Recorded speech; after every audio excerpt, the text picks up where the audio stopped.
course, I need to sit down first. Ready? It's your boy Is. It's your girl Jazz. And Happy New Year to Happy everybody. New Year. You know what I'm saying? I hope everybody enjoyed the New Year. You know what I'm saying? Like, did you enjoy your New Year? I did. It was cool. It was relaxing. Okay, Peaceful. Yeah. Peaceful, right? Yeah. Peaceful start. That's a fact. Like, I enjoyed mine. Like, you know what I'm saying? So I wanted, before we start, what is your goal that you want to accomplish in the new year? I have multiple goals. And I want the audience to comment down below too. Name one goal you want to accomplish, like, in the new year. Well, one of my goals is basically to take better care of myself, as in like health wise, fitness wise. Get that Blink membership going on. Blink. Well, you know, I'm going to school, so yeah, that's true. Yeah, proud of you. I gotta fix in like at least an hour before school, so I could like get this body right before summer. That's a fact. Get the body right. You know what I'm saying? What's one of your goals? One of my goals is to make it big with with the podcast. Mm-hmm. And another one of my goals is, is to own a home, man. That's lit. You know what I'm saying? We gotta think big. You know what I'm saying? You give me a home? Yo, but listen, we have a fire topic. You know, we start right away. We don't do none of that prolonging stuff. You know what I'm saying? So we start right away. So we have a controversial like topic a little bit. You know, some people might agree, some people might disagree. Mm-hmm. So the topic is: should people who don't have children shouldn't give parental advice? Right. So, what's your take on that, and what is your take on that? You know, y'all comment down below too, but we're gonna start with you because you're the parent. Yes. So, do you feel that people who don't have kids shouldn't give parents advice on how to raise them? It's not that I feel like they shouldn't give parental advice. I just feel like give the advice when the advice is needed. Say when it's needed. Yeah, I mean, for instance, you work with kids, right? Yeah, I work with kids and times. I think you're more able to give me advice than someone else that doesn't have children at all, doesn't work with children, because you on a daily basis working for DOE, you understand what it takes. You have some type of training, right, to work with kids. Me having 4 children and my oldest is 14, I don't think I know it all, but I think, of course, like as parents, you don't know everything as soon as you become a parent. Like you're learning as you go, and you're basically taking whatever you've been taught as a kid or what you saw growing up and implementing it into how you raise your own kids. And it doesn't necessarily have to be something positive. It can be negative and positive. So I'm open to opinions, but you have to really know me, and you can't, like, I can't feel like you're overstepping your boundaries. So what somebody who feel like they overstepping their boundary? Like they don't have kids, but like you said, like it depends on how they come at you more, right? It depends on the situation. Like if I'm out in the street or if I'm in a supermarket or something, and Zion, he's 3, if he is having a full blown tantrum, like I might pull him up by his collar and be like, "Let's go," like, or I'll give him a little pluck on his forehead. And if a parent comes up to me and if somebody, that's what I mean. That's what I mean. I'm correcting myself. If someone comes up to me and they're like, "Oh, I don't think you should do that. You should try gentle parenting." Respectfully, I'm going to be like, mind your business, because you don't know me. You don't know my kid. You don't know his behavior. You don't know what I'm trying to correct. So a lot of people have opinions as far as like, oh, you need to gentle parent, or you shouldn't pop your child. You shouldn't discipline your child in this way. And I really don't care, because I'm going to raise my kids how I want to raise my kids. So to me, it sounds like even if people do got kids, right, they shouldn't even give other parents advice on how to raise kids, though.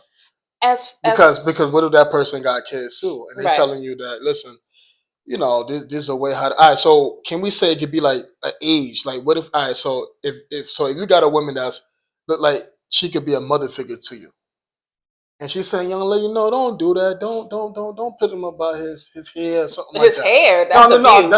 That's just hypothetically speaking, right?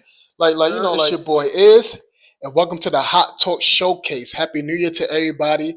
You know what I'm saying? So before we start, the Hot Talk Showcase is anybody who want to perform on a Hot Talk show, whether you're a rapper, singer, dancer, poet, or you want to dance on your head. showcase your talent on the Hot Talk Showcase. But I got something special, man. I know y'all used to my baby being a host on the Hot Talk Show, but she's also a poet. And so I want you to introduce you to the audience. You know what I'm saying? Tell them what you're going to perform. So I have a poem. It doesn't have a title necessarily, but I do post poems on my Instagram. I'm a writer at heart. That's my best form of communication. So if you want to follow me on Instagram, it's Empress Jazz with 3 S's after Empress and 3 S's after Jazz. All right, let's get it, man. Hot Talk Showcase. I'll move out your way. This specific poem, it's also posted on my Instagram. I wrote this last year, January 1st, 2023. And I hold this poem dear to my heart because I felt this in that very moment. And a lot of people that I shared it with, they connected to. So I hope you connect with it too. You fuck up, you run and shift the blame. Play this victim game and said I did the same. When you look in the mirror, do you see your reflection? Do you see what I see? Blinded by your good looks, talk the good game. Did a few good things, shit had me hooked. Spiritually lost, but claim I'm dark, because I understand the world outside of what you were brainwashed with and taught. Hate in your eyes, why? What are you projecting? What's inside that makes you cry? Do you see what I see? Do you even see that distorted reflection? My heart releases the unworthy aches, and I'm forcing myself to stop trying to pinpoint the days when we smiled and laughed, because all that shit really doesn't outweigh the bad. Telling me to get right with God, release your facade. Yo, that was fucking lit. You know what I'm saying? Yo, you did your fucking thing. But I want to ask you before we end, though, because I think people be throwing shots. So I want to know, who is that poem about, though, bro? Before I get, I understand. If the shoe fits. If the shoe fits, man, that sounds like fighting words, bro.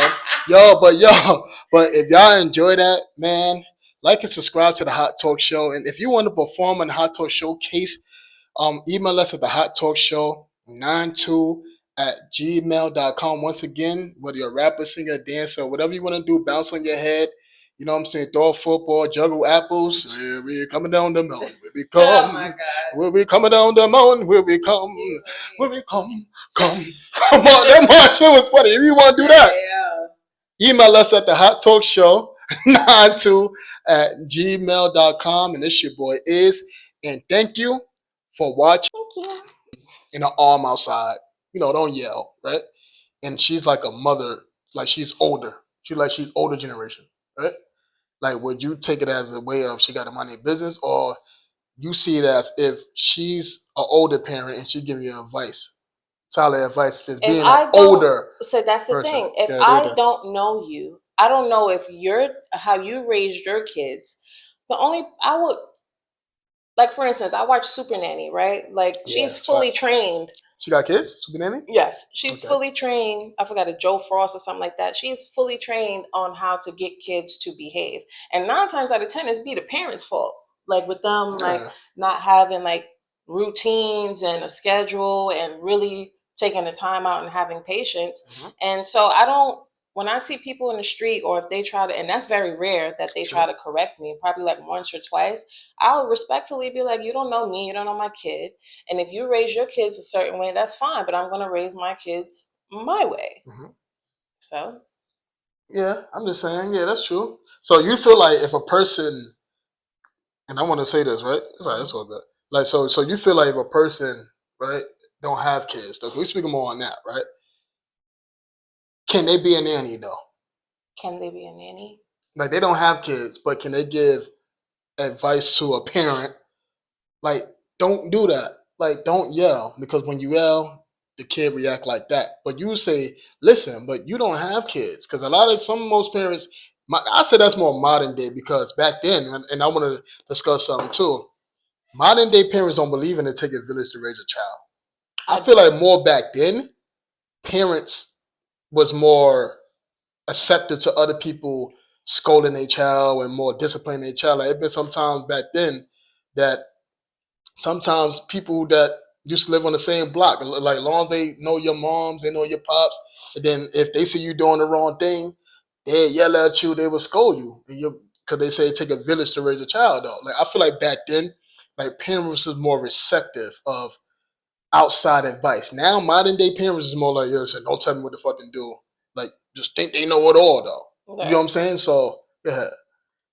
Well, just speaking from a parent's point of view, I don't think I know it all. I prefer for people that don't have children to not give me advice, unsolicited advice. So what's like unsolicited advice? Like what's the unsolicited? That's what I'm saying. Like if I'm outside and I'm dealing with my kid, and you have something to say on how I'm dealing with my kid, it's mind your business. I don't go outside telling people how to move in the world. So I mean, but you said that already. So what's some other like kind of that's the crazy advice you feel like, yo, bro, like you overstepping your boundary because you don't have God kids, like. I don't think you should say none. Like other than like the main thing is disciplining my children. I don't ever have anyone come to me other than that. I mean, and like structure and routines and stuff like that. So I don't really.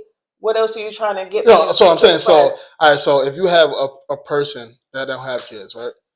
So scratch me for now because I know you're saying that I'm capable even though I don't have. But if you have somebody who didn't have kids but yet. Let's say like you had a friend that didn't have kids and all that, and then you had a friend that didn't work in a DOE like me, right? And yet she don't have kids, and she's trying to give you advice how to structure your home. Right. Would you feel that friend is overstepping her boundaries, or he or she boundary because it could be a guy too?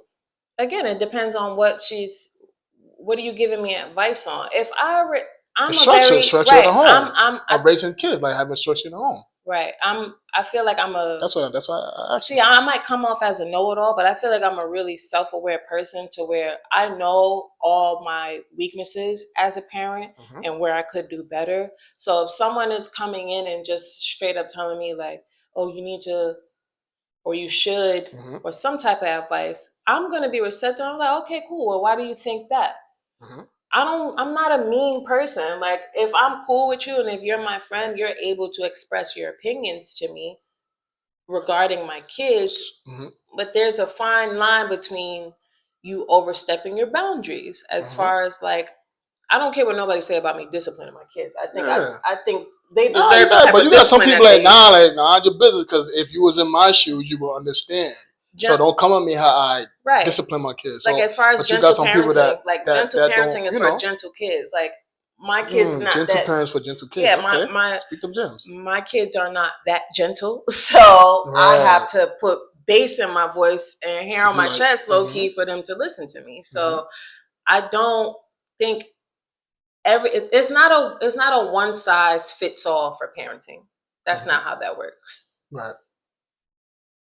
So one way someone can parent their children where they can talk soft and gentle, and another parent might have to raise their voice a little bit or pluck them in the head. Like, I don't think there's anything wrong with that. And I think, honestly, more kids need that because these kids are out here wilding. So what would your reaction be if somebody ain't had a kid that came in, like, don't pluck them? Mind your business. You say, mind your business. Before I pluck you. You can't be violent, bro. No, I'm going to be respectful. I'm always respectful in front of my kids. I'm just be like, respectfully, mind your business because these are my kids. I'm raising them. You're not in my household. You ain't paying my bills. You ain't putting no food in my fridge. If you could pull me to the side and be like, hey, no, of course not. But don't do that in front of my kids because you're undermining my authority. All right, so what's the difference on putting it on the side and putting it in front of the kids? Because you might not be receptive to putting it inside. You might feel like the same way. Like, yo, listen. You don't got kids, so you shouldn't even tell me nothing, bro. No, that's what I'm saying. Like, I'm real open. Like it was one incident where a parent mentioned something to me about plucking. I think it was when Julian and Joelle were smaller in the park, and I'm just like, respectfully. But she got kids though, so she could. I don't know if she had kids or not. Oh, I don't know. So somebody said a parent. So to say somebody. Somebody. That's my mistake. I don't know if she had kids or not, but she was in the park area, so. I'm just like, respectfully, if you see me disciplining my kid, don't undermine my authority. She was a snow bunny? She was what? No, it was a black bunny. Okay, I'm surprised. Don't undermine my authority by correcting me in front of my children because you don't know my household. If anything, you could have pulled me to the side and be like, hey, could you step to this? I want to say something to you. And I would have been like, respectfully, you raise your kids, you think this way is appropriate for you. So if you have kids, whether or not you have kids, that's what you choose to do. I am bringing up my children to be a different way. And one, I have Black boys. I'm not super soft with my kids. Like, I want them to be black boys. Right. They need that tough. They don't need that gentle. No, they don't. Because our environment is not gentle. It's not. We don't live in an environment community. And they're gonna fold like hell when they get into the real world. And so that's why I feel like some other like coaches and racial, they don't understand why Black parents are more harder on Black children, because we don't live in a gentle community. Right. We live in a hardcore community. Our kids got to face drugs when we're not next to them. They got to face the gangs. You know what I mean? They got to face peer pressure. They got to face. Hold on. They got to face peer pressure from their friends. So I'm saying that. I say this. This is what I would say. People who don't live in the ghetto, who didn't grow up in the ghetto, should not come at people how they raise the kids. People who live in the ghetto. I feel that's where, like, because if you and your kids grew up in the suburbs, like, it's easy for you to be more gentle parenting because you don't really have to save them from much. But let me talk. But versus you living in the hood, when a child live in the hood, they facing gang, they facing poverty, they facing alcohol, they facing drugs. All that's right near them. It's every liquor store in every corner in the Black community. Yeah, so I'm whipping my child as my Black child as that grew up in the hood to keep them from the gangs, to keep them from failing, to keep them from peer pressure, to keep them from selling drugs or even doing drugs. You know what I'm saying? So, but people that live in a good, high quality neighborhood, they shouldn't. It's easy for them to be gentle parents because they live in a gentle environment. Okay. So I feel it's not that Black parents are mean or tough. We live in a tough environment. But what you guys say? I completely understand what you're saying, and it's not even just me trying to like. What you're saying is not wrong, but I lived in. Talk your shit. I grew up in Bed-Stuy. I lived in the hood, and I've also lived in the suburbs. Shout out to the sky. Right? Mm-hmm. I was in Gwinnett County in Georgia for a little bit, for like 3-4 years. And I still ran into people. I still ran into teenagers that were doing coke. Crazy stuff. They were finding ways to get high that I'm not I didn't saying even kids know. in the suburbs they're gonna be smoking. No, I'm not saying. And but even the peer pressure versus the kid living in the suburbs in the hood is very different, bro. It's different, but they have a little bit like the kids that I was growing up around in the South. They was driving at 15. They had their license. They was able to go in the ghetto or in a good neighborhood. So it's the ghetto in that type of state. I feel like in Georgia, like the ghetto was like apartment complexes where it's not like the projects or anything. Like there's complexes where you still have a pool and a fitness room and all. Yeah. Like it's a nice neighborhood, but it's kind of no different than growing up in the sty. It's really no different. It's just like a small, close community where everybody knows each other. They got drug dealers on the corner. They got every liquor store on the corner and all that. It's not a bunch of because it's not. But I'm talking about people who live in gated communities. But what I'm saying is that more grow up in the suburbs. So, you're not listening. No, I get what you're saying. What I'm saying is they go through the same things just in a different way. They have a little bit more opportunity. No, they don't go through the same shit. It ain't really no gangs in gated community suburb. No, it's not. Yes, it is. They ain't no tough shit. Not gangs where they shooting each other, you gunshots in the middle of the night. Majority of the people. You don't barely hear no fucking gang activity in Beverly Hills. It's a lot of people that I went to a lot of niggas that I went to high school with in Georgia that are dead. It's probably niggas who. Let me tell you this. It's probably people who are fronting who want to be like the hood. But I'm talking about just. Have you ever lived in the suburbs? Well, I know people that live in the suburbs. Did you live in the suburbs? No, but I've been in the suburbs. I spent a whole 3 weeks in the suburbs. 4 weeks. Let me get done, bro. 3 weeks? But it was 4 weeks because I had somebody who grew up in the suburbs, who grew up in a nicer community, right? I didn't see no gang. He showed me his whole community. I ain't seen not one gang in sight. I ain't seen no gang tags in sight. I ain't seen no. That doesn't mean let me talk. Around. But let me talk. But what I'm saying is, you know the difference from the hood and the suburbs. The environment is very different. And if I want to, and let me talk. Number one, you speaking as a female. I'm speaking as a Black man. Okay. As a black man, growing up in the suburbs and growing up in a fucking hood is very different, bro. I get the difference. A black man that grew up in the suburbs is not going to have that much peer pressure like a black man that grew up in Brownsville, Brooklyn. No, they not. They're not going to deal with the same thing. I didn't say that. I'm telling you, bro. You speaking from a woman's perspective.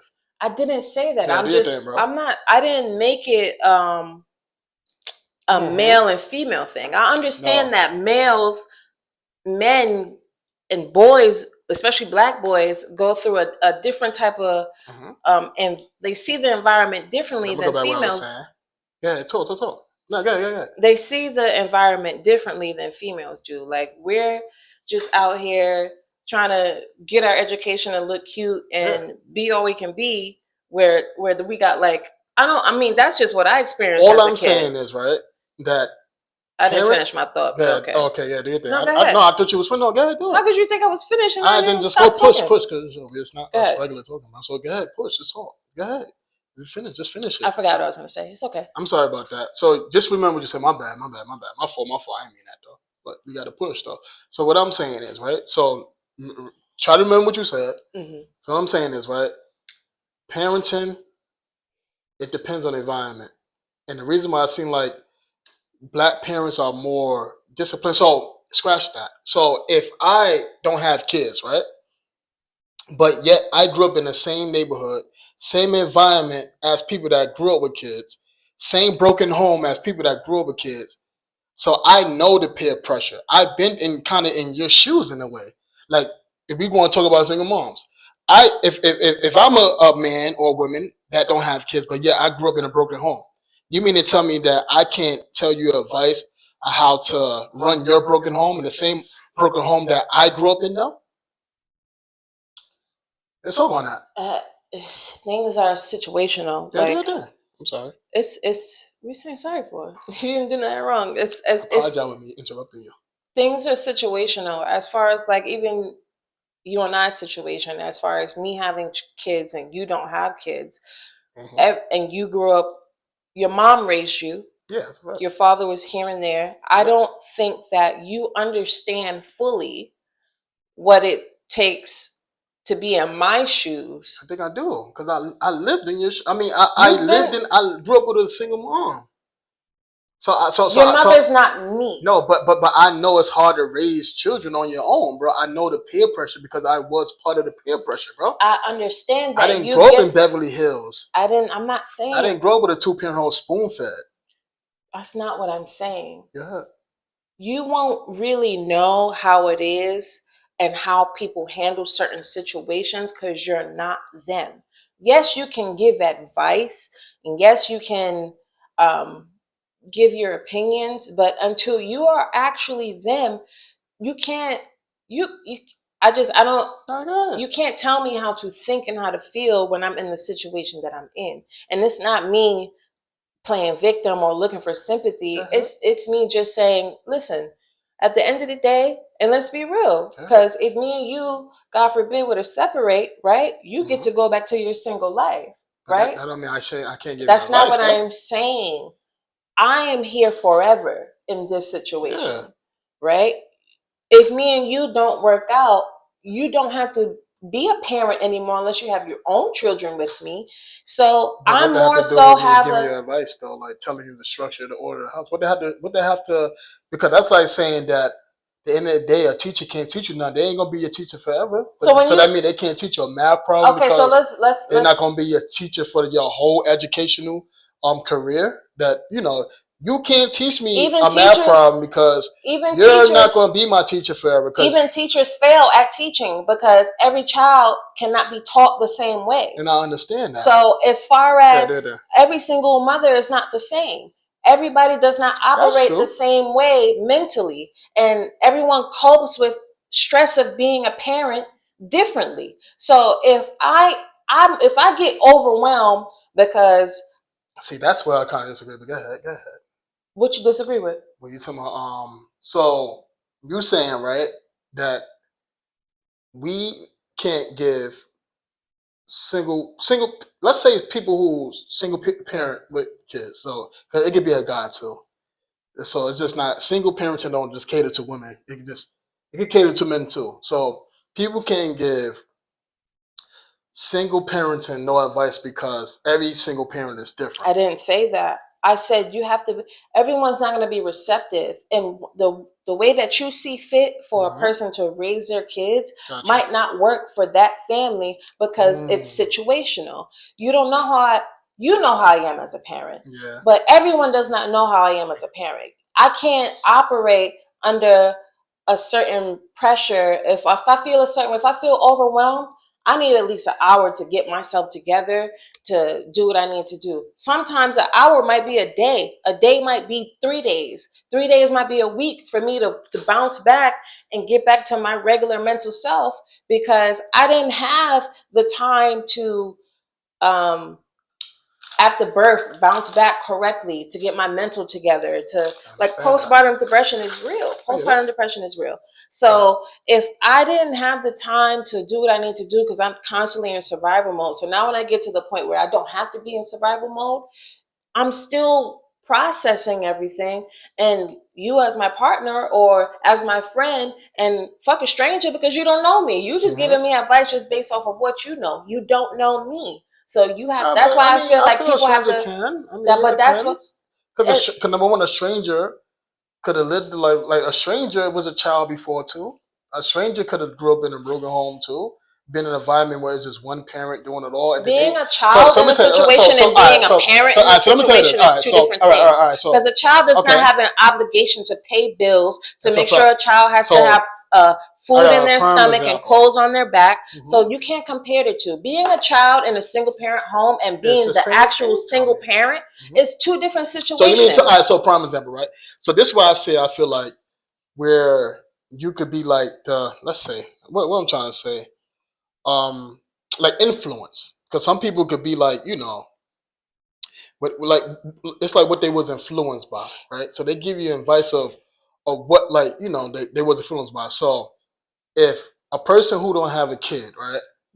Because we talk, all right, so let's talk about the basic of stuff because I get you saying every parent operate differently, every household is situational, right?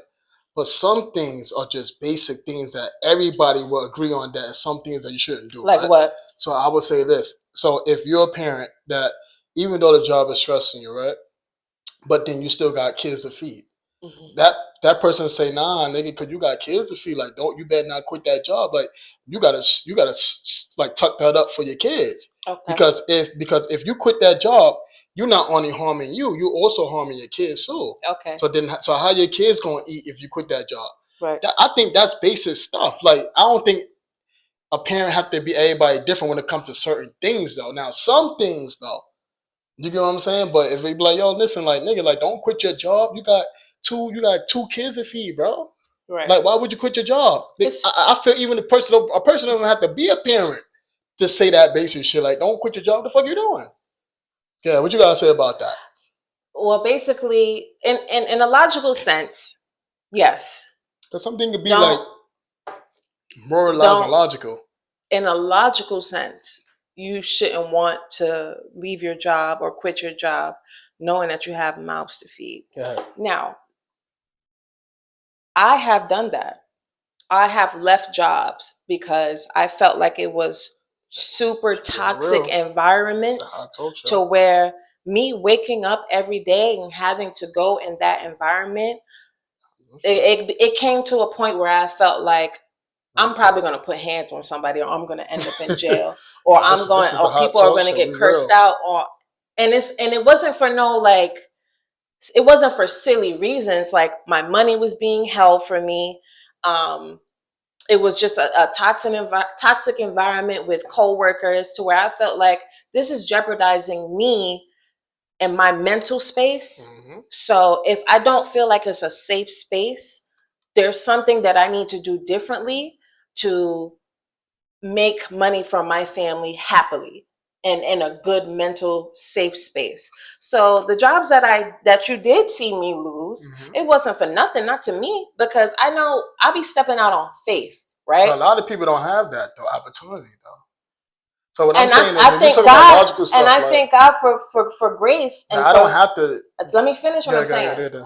I thank God for grace and I thank God for favor, because on the times where I did step out and quit jobs or leave jobs because I felt this close to lose. I knew I was going to either lose the job or something drastic was going to happen in my workplace. So I took the opportunity to just step away, because if I feel discriminated against, if I feel like something is going on between me and the boss to where I have to speak up, and I know for a fact that they're not going to be responsive because of how they disrespect other coworkers in front of me, I take a step away and I take a step back. And you've seen every time I took a step back, it was what, a month or 2 or 3 or 4 before I found another job. I still found jobs. And so I I'm talking about to be quick of quitting jobs. So I feel like if certain situations, if my boss doesn't respect me, I'm sorry, I'm not working there. Right. So if somebody, but still, like, you got kids to feed, like, so sometimes I feel like, honestly, listen, I don't got kids, right? But I feel like sometimes you have to suck it up for them, bro. Like, you got to push through adversity. I agree. When it comes to them. So that's the basic advice I'm saying. So I want to say this. I agree, and that's why I'm in school to get a better career, because I'm not going to keep settling for jobs to where I got to curse people out, or they feel like because I'm working behind the counter that they can talk to me and they can disrespect me in any type of way. No. That's a fact. That's a fact. But I'm just saying, like, like, can I get another example though here, right? So let's say if somebody don't have kids, right?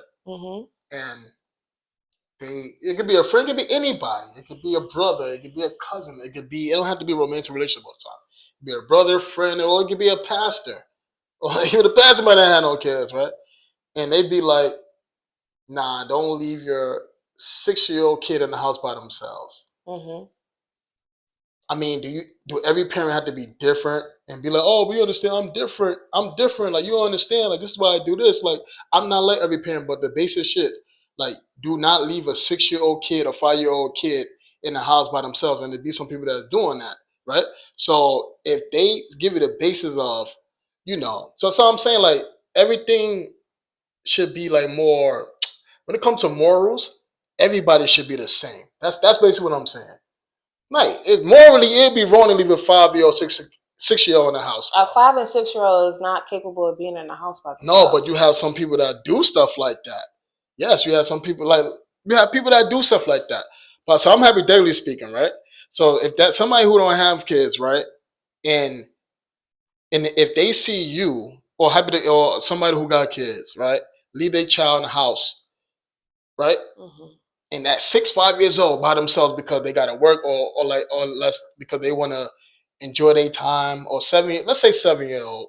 Because it happens, man. Because some parents want to live their life and they feel like, listen, this kid's holding me back a little bit. I want to enjoy myself. So let me figure something out. You know what I'm saying? So if a parent leave a child in the house at 7 years old by himself, right? Just a 7-year-old. 7-year-old, 8-year-old. 7-year-old by themselves, right? Should a person who got kids have a right to judge them? Like, judge their parenting? Everyone is entitled to their own opinion. Saying, let me answer the goddamn question. Jesus Christ. Everyone is entitled. You be running moving the goalposts. You be running, but go ahead, bro. You would never know because you have to let me finish the sentence. Yeah, do your thing, man. So everyone is entitled to their own opinion, right? If someone feels like they could leave their 6 or 7-year-old in the house by themselves, there's no one older watching them, then yes, I would be like, yo, like, I don't think that's smart to leave a 6 or 7-year-old, especially if I know them and I'm close to them and I see what's going on. Of course, I might express that, but they might not be receptive. And that's just it. That is the parent. Yeah, that's what it is. Like, I was just watching mad videos of this lady who left her fucking 16-month-old in the house and went on vacation to Puerto Rico for 10 days and the baby died. So that's common sense to not leave your child if at a young age, if you know, especially if you know like how your child is, and there's so many things that could happen.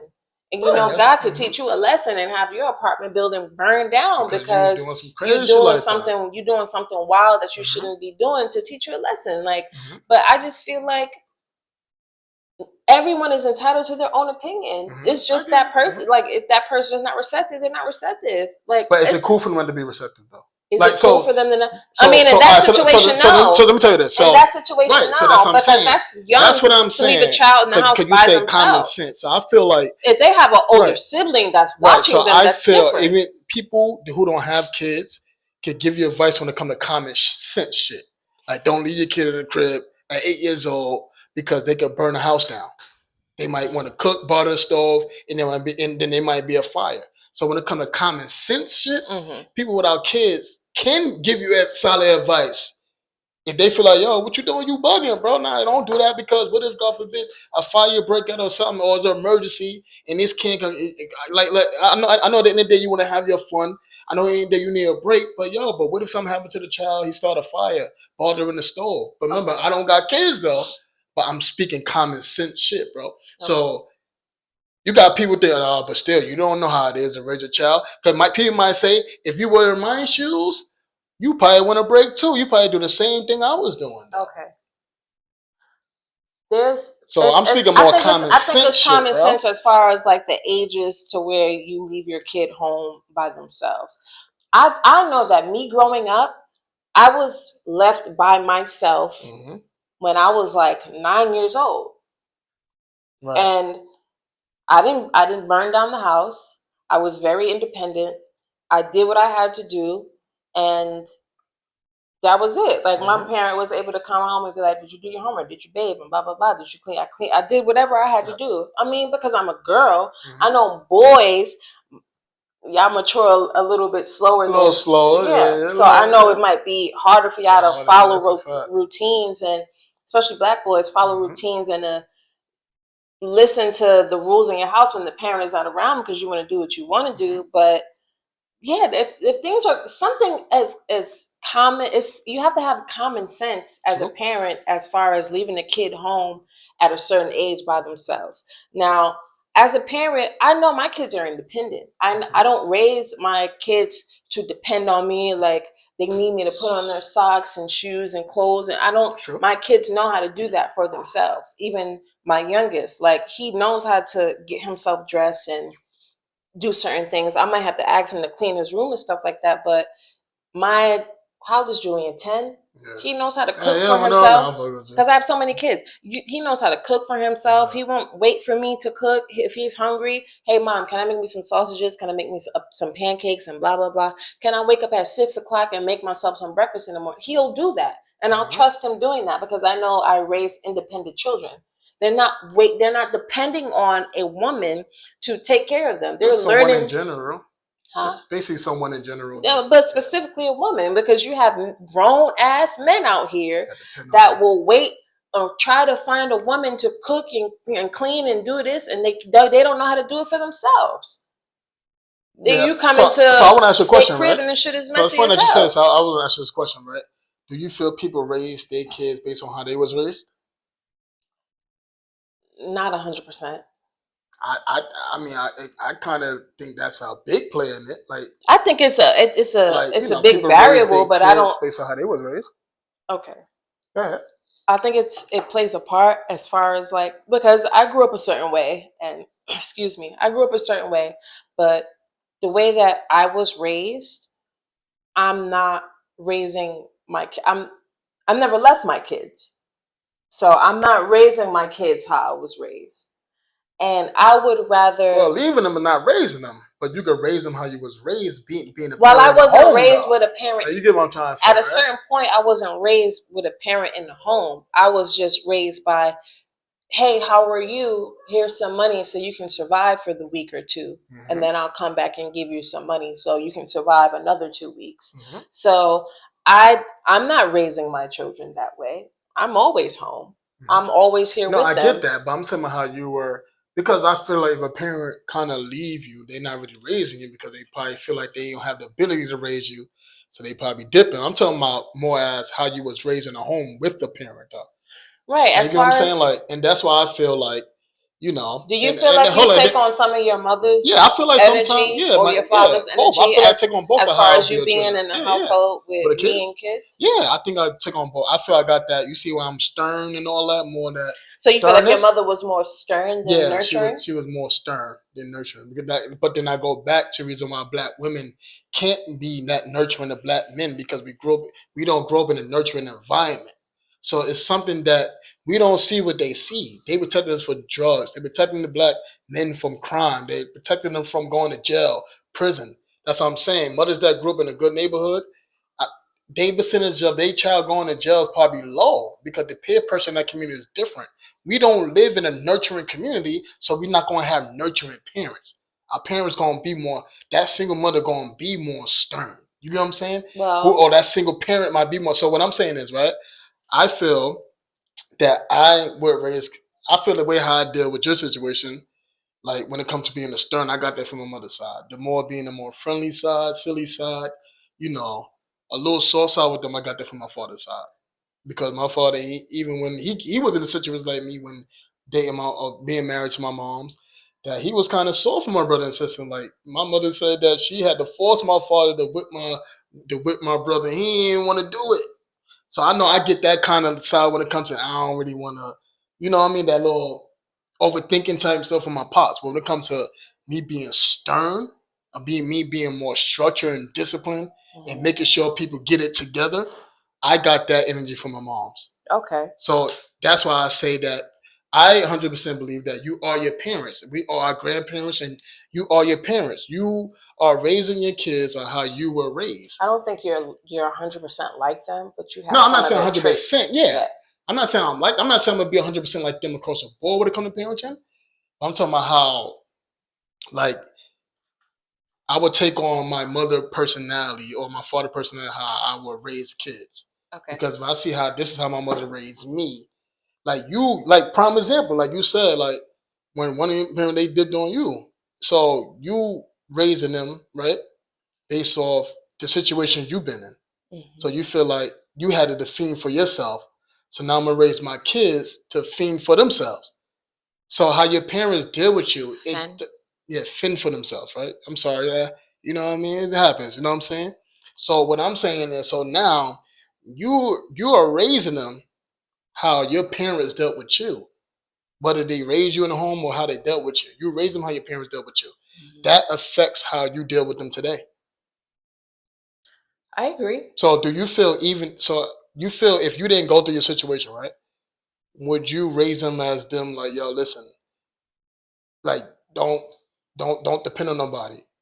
Like you would carry that same shit? I would not. How the hell am I supposed to know? Because you know you at the end of the day. You know you. I know some things just come from you. Bro. If I'm used to a certain way of being raised, right, and then I see, hey, I want to do this differently, and I want to do this differently. I can't give you an answer to that question because. Yeah, but you know you. You know how you would be like. What do you mean? I know. I'm saying you know. So I asked you, I'm like. You're asking me if I would be differently. Right. I know if I grew up with so you don't feel you wouldn't be different. The only way I know that I would be different is if I grew up. If my father didn't die at such an early age, I know I would have had a lot more structure and a completely different way of thinking as a woman, because I had a man in my life for a long period of time. So I don't know how I would be if he was here. I know I would have a little bit more structure, but I don't know. I can't tell you to the T like what I would be doing differently. Mm-hmm. So I have no choice but to go off of what I was taught, what I want to do differently, and what I'm doing now. And it's only my job as an adult, as a parent, to make differences as time goes, to make a change as time goes by. Yeah. I'm not the type of person to sit here. Of course, I think like woulda, shoulda, coulda, here and there, but I'm not going to sit and dwell in the energy of I could do this, I should do this. But if I see something wrong, I'm going to know that I need to do it differently and just work towards it. Yeah. I'm not sitting here wallowing and dwelling and beating a dead horse if I have my dad this and this and this. Yeah, that's a fact. So regardless of what I went through, I know what's right. Right. No, I get it. So you know what you're not going to do. Right. You know what I'm saying? So what I'm saying is because people be like, just because so you feel people are more product of their childhood. We're all a product of our environment. You're part of your environment, so people are part of their childhood too, right? Yeah, that's so your environment. Do you believe that when it comes to choices, though? Because remember we had a discussion. We was like, we were saying how it's choices. I know you've been through something in life, but that don't. You got people that could go to be like what they went through or be the opposite of what they went through. Right. So you get what I'm saying? Yeah, so you have that's why I asked you. I say even if you didn't go to that situation, because you know you deep down inside. It's everything. Even when you went through that or not. Nothing is one size fits all. Everything is situational.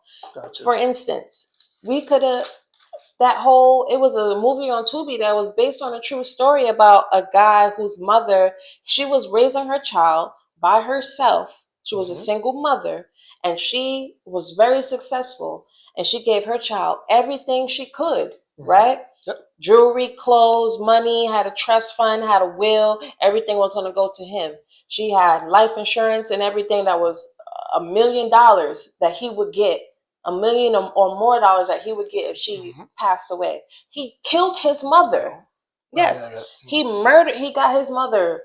Yeah, I remember that. Yeah, I remember that. Yeah, I remember that shit. Yeah. So everything is situational. It's based on how that person's psyche is, on their mental stability and what they go through, and that's what's molding them into the person that they are.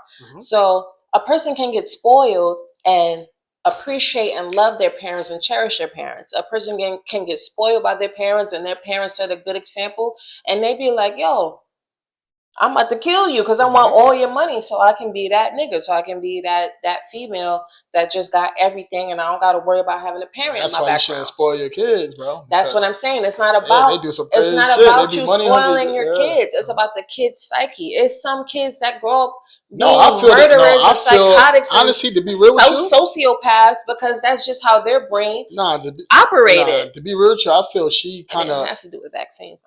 No, we could talk about that too. We could definitely talk because that kind of play with that. That come to play with the discussion here. We could talk about the vaccine. So hold that thought though, because it's gonna get interesting. So I feel she played a part in that because she was spoiling him. So he felt entitled. He felt very entitled. So when you spoil So when you spoil your kid, they're gonna feel entitled. Right? Yes. So I felt she played a part in that. So if she didn't have a balance of spoiling him, he wouldn't feel so entitled to be like, listen, like I really want her bread, like you know what I'm saying? Like he wouldn't go so hard. I feel like she kind of played a part in that. So this is why she babied him too much. And then maybe finally one time she probably told him no, he ain't know how to handle it. Then now he took it upon himself. Now I got this entitlement energy when it comes to you, because why you telling me no? So now I gotta take your bread and I gotta kill you. I gotta off you or something like that. So I definitely feel like she definitely played a part in that though. We don't know because at the end of the day, we don't know the full story. But just based off of the movies and the documentary that I saw about it, she did her part as a mother. She went and got her degree. She opened her own business. She saved money to take care of her and her son. And he, like you said, I guess. It's the only way to explain it is having some type of entitlement and wanting to be popular and wanting to be in the limelight. And so he took advantage of that. I think she told him that he was on her trust fund, but because he started acting up, she was like, I'm going to take you out my will and whatever the case may be. And he decided to take her out. So she finally told him no, and he couldn't handle that because he always used his mom telling him yes. And that's why I feel like, sons need to be with their moms because sons need to be with their moms. Sons need to be with their fathers, or fathers are important in the home because they know how to balance that spoiling shit. Women have this type of sweet potato energy when it comes to their sons. Yeah, that's why you laughing, and that's why their sons grow up spoil you and entitled. A good man in the home would know how to balance that. They would know how to balance that. Yes. Because what I'm saying is because they would teach the child that you have to earn stuff, right? Like sometimes you got to hear no and know how to handle yourself when you don't get your way. Right. So that's why I'm saying sometimes saying no to kids is important. Even if you do got the money to buy them food, the McDonald's, teaching them now no. Because number one, we had to eat in the crib. I'm not gonna spoil you, give everything you want. Okay. But if you keep telling them yes, then when they hear no, that's why they catch their fucking temper tantrums. Because they fucking confused. Like, why are you telling me no? What the hell is this? You making me feel uncomfortable. Yeah. You're being mean to me. Right. Mommy, or mommy, more mommy, you're being mean to me because you're telling me no. That's why I'm catching. But if they had somebody, that's why I feel men are important, because we teach kids that you're not going to get everything you want. You have to work for everything you want. So even if you hear no, you still have to keep your composure, bro. Go ahead, man. Yeah, man. I'm just trying to. You keep your composure every time you hear no? What you mean? Bro, when it comes to life, yeah. When it comes to relationships, maybe not. When it comes to life, no, listen. Let me tell you this. Let me tell you how. All right, so hold on. So let me tell you how you should teach your kids. Yeah, you for this. She said, "Ma." Let me tell you how you should teach your kids saying no. You have to balance out the yes and no, because it might be some time when your kid grow, they want to go to a job interview. And if they don't get that, they get rejected. They reject it. Right. They need to learn how to handle themselves when it comes to rejection. Right. In life. Now, you speak in a relationship, of course, if I want you tell me no, I'm going to act like a baby. I'm like, yo, what's good with this, bro? Like, I want my, you know what I mean? Or like, say if I ain't getting my way in a kind of relationship, if I feel like there's some things that you need to do in a relationship, and I feel I'm not getting them, of course I'm going to. I'm talking about more life. Life reject kids. And that's why a lot of black men, and that's why a lot of black men are emotional, because we being raised by women, bro. We being pacified and we, baby by women, bro. And that's why when we get rejection, we take it a hard way. So I'm gonna be completely honest. As far as being a single mother and having all boys, it is very hard for me. I'm soft. I'm very soft as cotton. I'm very I like to nurture my children. I like to. You act like you live in the suburbs, bro. No, I don't. You can't nurture kids that grew up in Harlem. My kids didn't grow up in Harlem. They grew up in the Bronx. Whatever. Harlem in the ghetto. Period. My point is, you can't really nurture kids that grow up in the ghetto. Let me finish what I'm saying. So just get me that as suburb shit out of your ass. Me as a person, as a woman, I am supposed to be the nurturing person. So yes, when I took the steps to become a single mother, I'm still learning how to balance out being a disciplinary and the nurturer, because it's hard for me. I'm a flower. I want to be pretty and cook and clean and because I'm light skinned. Light skin, buddy. I saw. It's that light skin energy in you, nigga. I'm a soft person, so when I'm put into a position to where I need to be a little bit masculine, and to be in that energy for a long period of time. And I always tell you, I feel hard. I feel masculine. That's not my nature. My nature is to be, and I understand with the decisions that I've made that now I'm in this energy where I have to balance it out, but I'm still balancing it out. It's not perfected yet, because I'm battling me being a soft woman and being in my nurturing phase, and also learning how to be a masculine energy in a situation, to be real with you, that I chose, because I chose to leave certain situations where I ended up being a single mother. So I want to ask you a question, right? Mm-hmm. I want to ask you a question, right? And this goes for everybody too, right? So, and this is a deep question, right? So if a woman had a baby by a person, right, and then that person said he don't want the kid, should she expect him to be a good dad? No. And let's go for the comments down below too. No. Why not? If someone had already told me they don't take two to tango, though. But it takes two to tango. But if I choose, because it's my body, it is my body. If I choose to not abort my child, and you told me you didn't want the kid, no, now this is how I think. I don't expect you to be a good parent. Now, if it's such a problem. Okay, expect that, dude. Sorry. Now, if it's such a problem for you to take your child for the weekend or on breaks, and I have to, like, you give me some type of reason to make me feel like you don't actually want them, I don't feel comfortable. I love my child enough to not feel comfortable sending them somewhere where I feel like someone doesn't 100% want them to be around. So I'll take the L. But okay, I think I feel you can still expect him to be a good dad. You shouldn't be surprised if they're not a good dad. No. But even though I'm saying even though, like, they told you that they didn't want them, because like I said, it takes two to tango when it comes to sex, bro. So even that guy he's well aware that the possibility of having unprotected sex, he knew what could possibly come with it. So he's part of the problem too, why this baby was formed. Right. So that's why I feel when it comes not to a that problem. No, wait. So he a part of the reason of why this baby was formed. The only reason why I say a problem, because it depends on who the dynamic of, I don't want this kid. This kid gonna mess up my life, blah, blah, blah. So people make it seem like it's a problem that this kid was formed. You know what I'm saying? But I'll fix it up.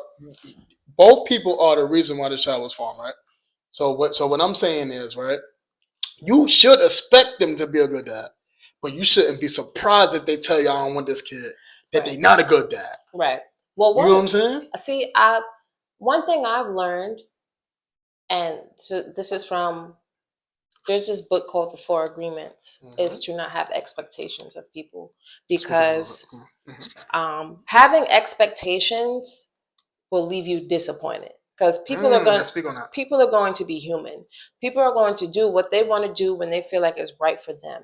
So if you leave out expectations, you're not going to be let down. So if I go into a situation feeling like, all right, I'm making this decision because of me, and regardless of how this person reacts to the decision that I'm making, I'm still going to set in stone how I'm going to carry on, whether they're here or not. So having expectations you're letting yourself down. Even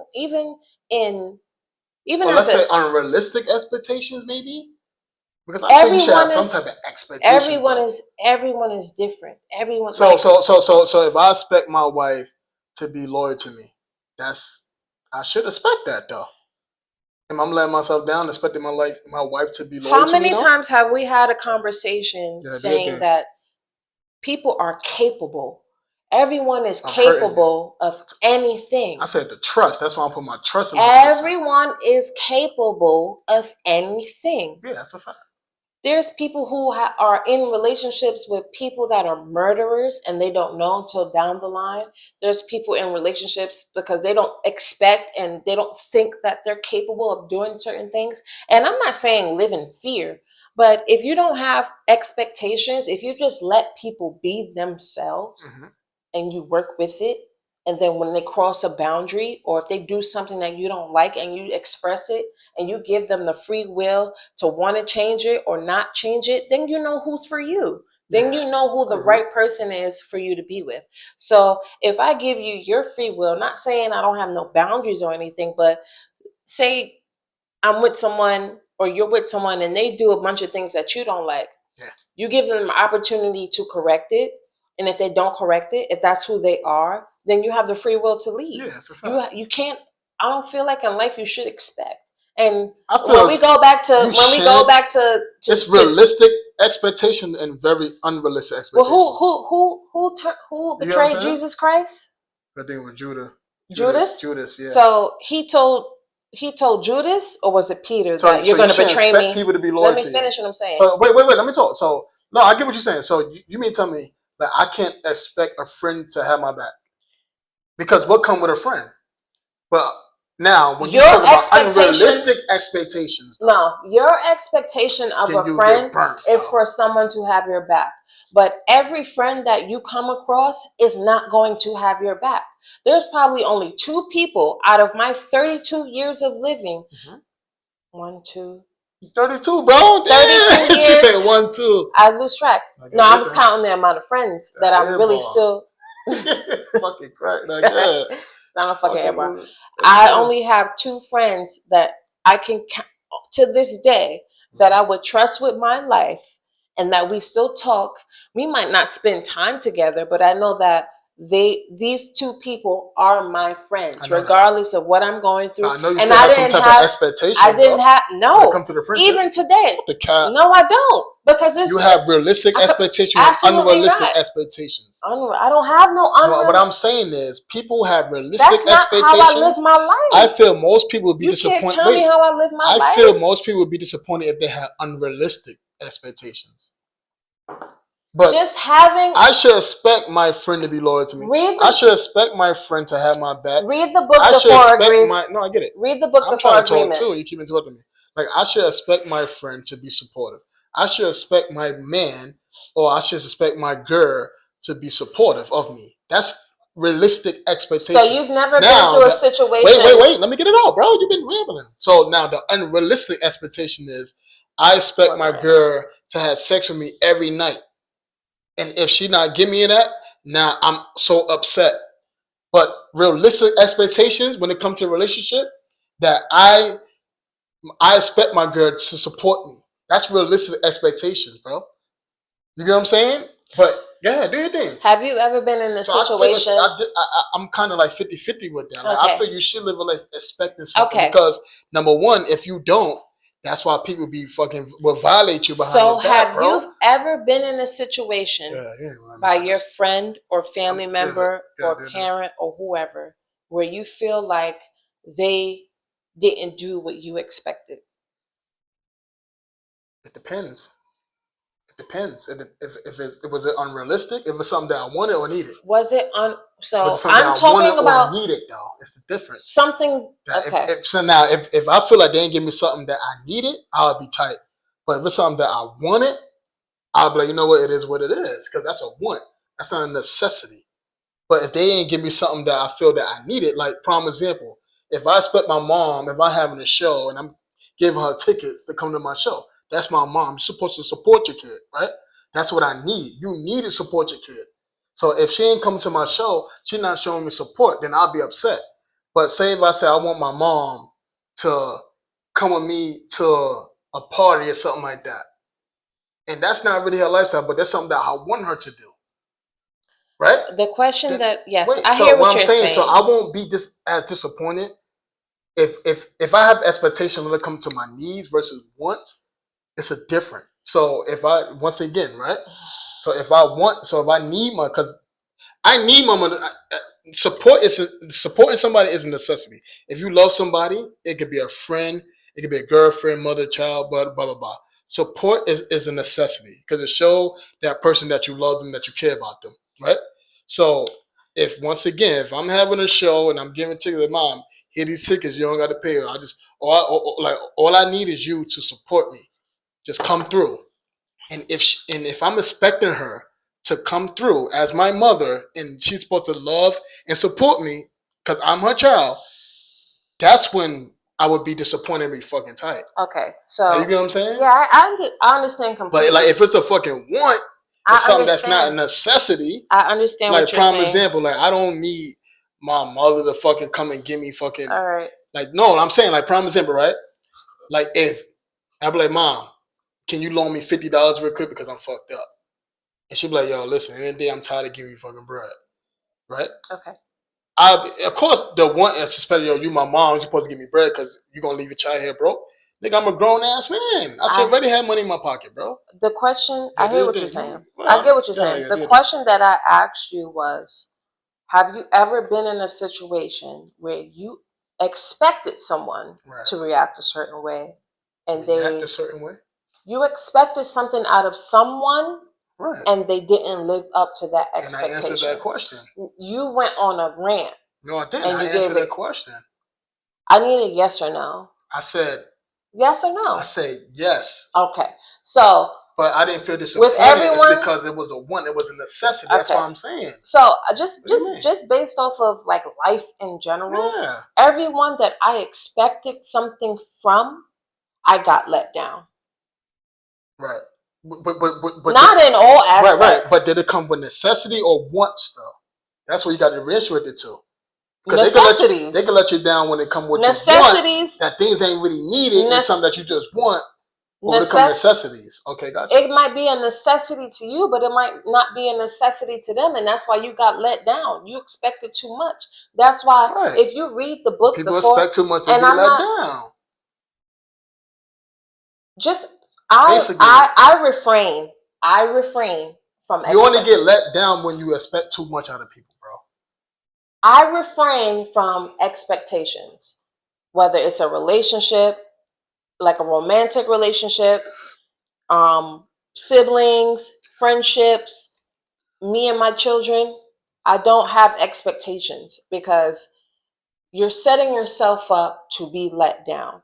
If you go through life understanding that people are going to make decisions that you might not like or you might not agree with, you're not going to sit here and live in fear or live overthinking or worrying. Like, I don't want to live like that. I'm not going to sit here and be like, well, because you're my man, I expect you to be loyal. I expect you to be truthful. I know that's realistic expectations, though. It's realistic, but I know you're human, and I know you should expect that, though. I know you're human, and I know you might slip up. So if I express to you what my boundaries are, what might possibly make me feel a way, and I don't expect you to 100% live by that. People, especially people with not enough, people that don't have enough self-discipline, just in life in general, are not going to do well in relationships where people have boundaries. So I give people the benefit of the doubt, and I give people the free will to do what they want to do, because I know that people are going to be human. I'm human. I've messed up so many times. So I'm not going to go into a situation like, I expect you to be 100% of what I want in a person. You're going to mess up. No, nobody can be 100% what you want. So that's my point I'm trying to make. Expectations is just having expectations in general is unrealistic. I'm not saying you can go and doing whatever you want to do. It's my responsibility to tell you, like, hey, you're crossing a boundary. I don't like this. I don't approve of this in our connection, and it's making me feel this, that, and the third. But expecting is whack and it's corny. All right. So then we're gonna move on after this because I don't want to get off the. No, it's not really off the. It's not off the topic. All right. So let me. I know we good, bro. So I'm gonna say this. I'm gonna ask you a question, right? So if that person, so you say you don't live on expectations, right?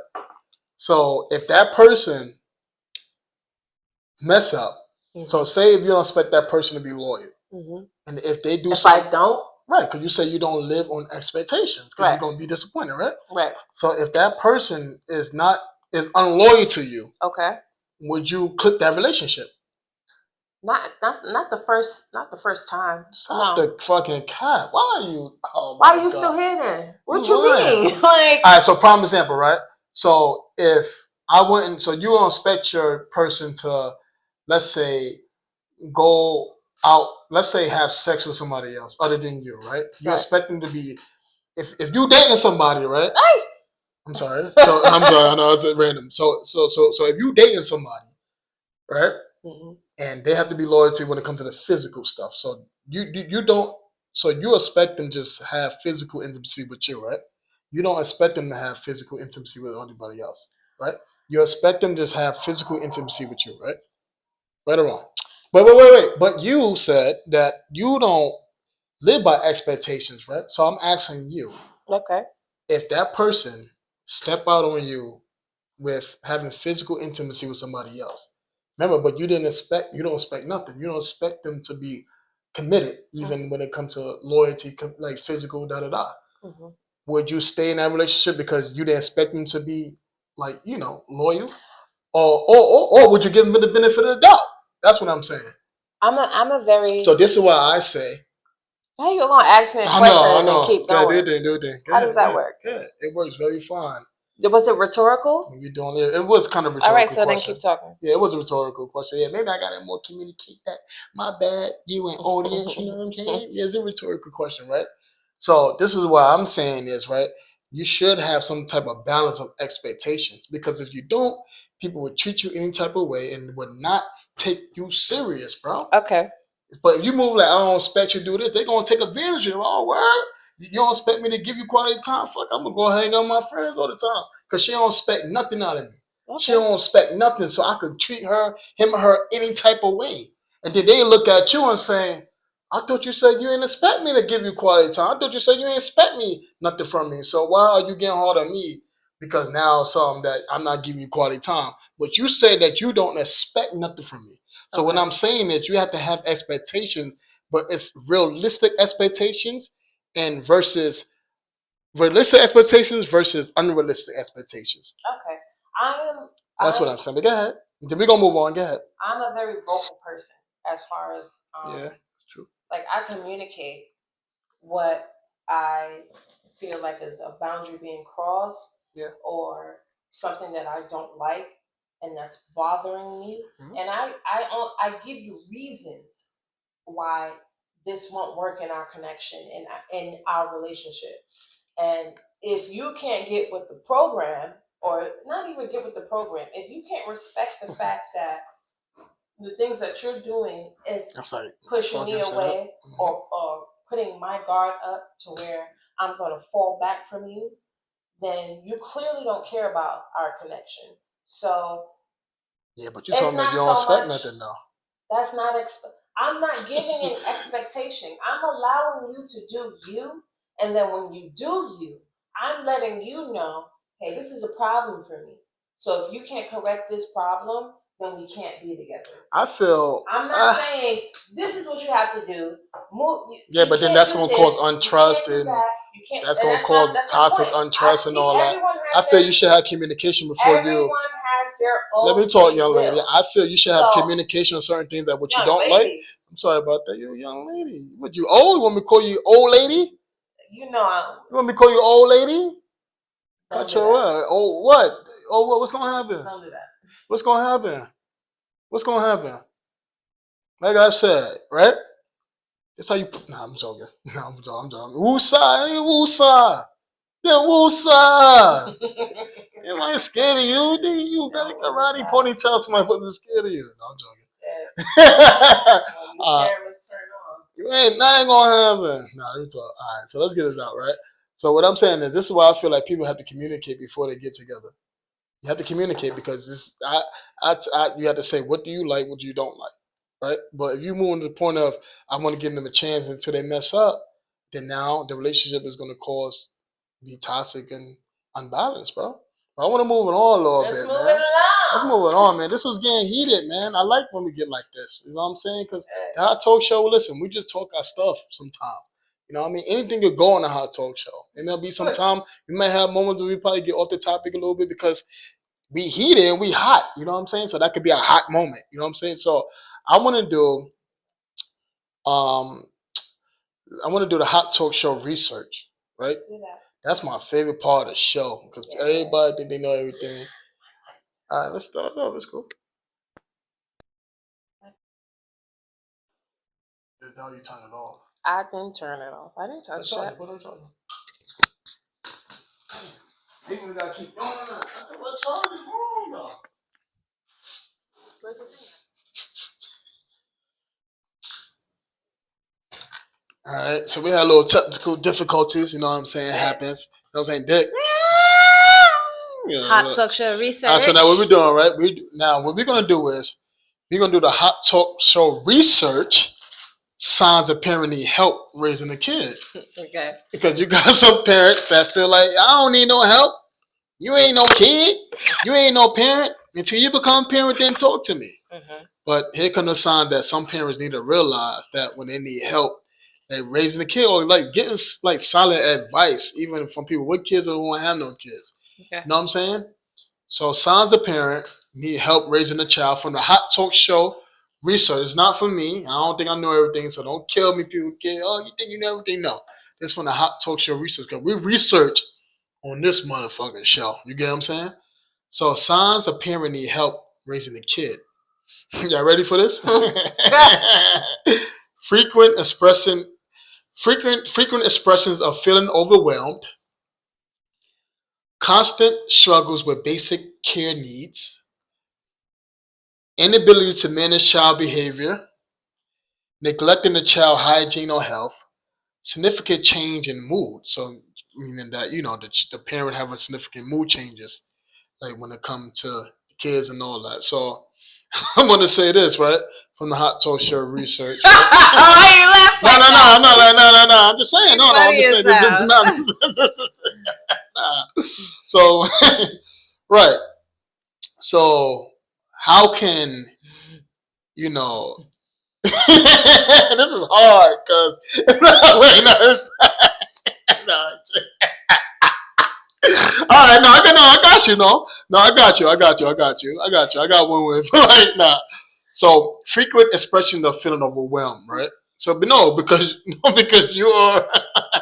That's what I thought because there's a lot of things we battle with. No, are you ready? I'm ready. I can do something that we don't like. So frequent expressions of feeling overwhelmed, right? So you're a parent. Have you ever felt overwhelmed? So what advice you give? Oh yeah. So tell me time when you feel overwhelmed. Every day. Right. I mean, but is it frequent though? Every day. Damn, you need help. No, I'm joking. I feel overwhelmed. You need help, bro. You need help, my nigga. Let that fucking guard down. Or the side.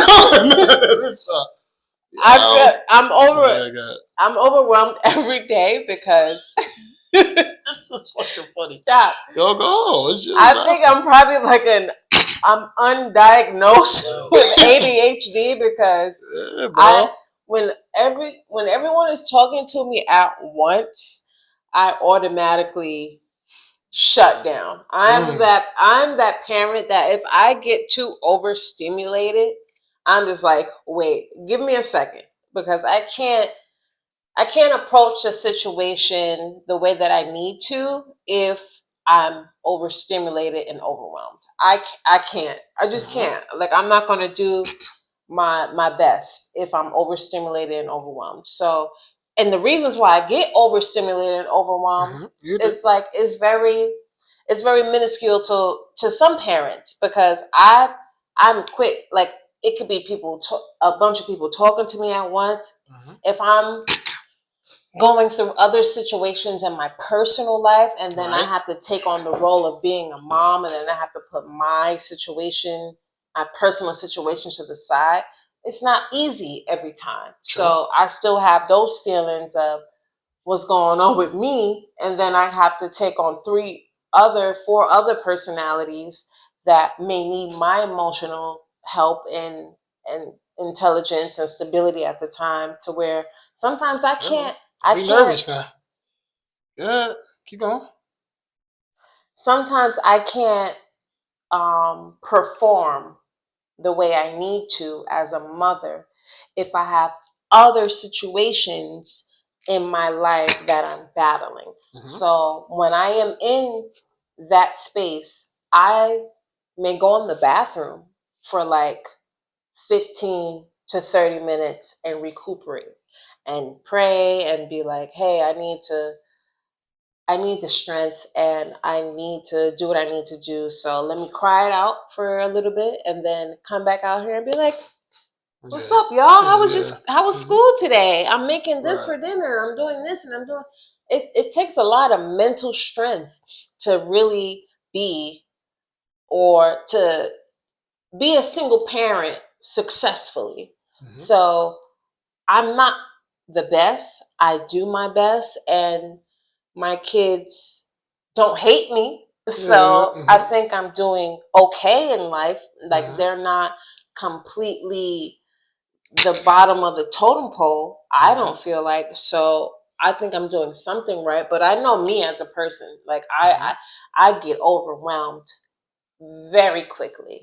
Very quickly. So what advice would you give other parents who will feel overwhelmed? What advice? Because listen, you're like I said, parent, but So all right. So what advice? Oh, better question. What advice should somebody who don't got kids? What advice should they give them instead of them seeming like they're being judgmental that you're overwhelmed? what solid advice can people who don't have kids give to a parent that feel overwhelmed without them feeling like, oh, you're judging me and stuff like that? Well, what I appreciate from the people in my life that do not have children, shout out to Sabrina. Like, she gives me the space. Me too. Oh, word? Just, wow, that's fucking crazy. You're here. You're in the situation with me. I don't have it. Yeah, did it. Yeah, but you're living with me. No matter. So you don't have though. That's crazy, bro. Damn, just Sabrina. You literally see what you're living with me. I'm talking to people outside of my situation. Get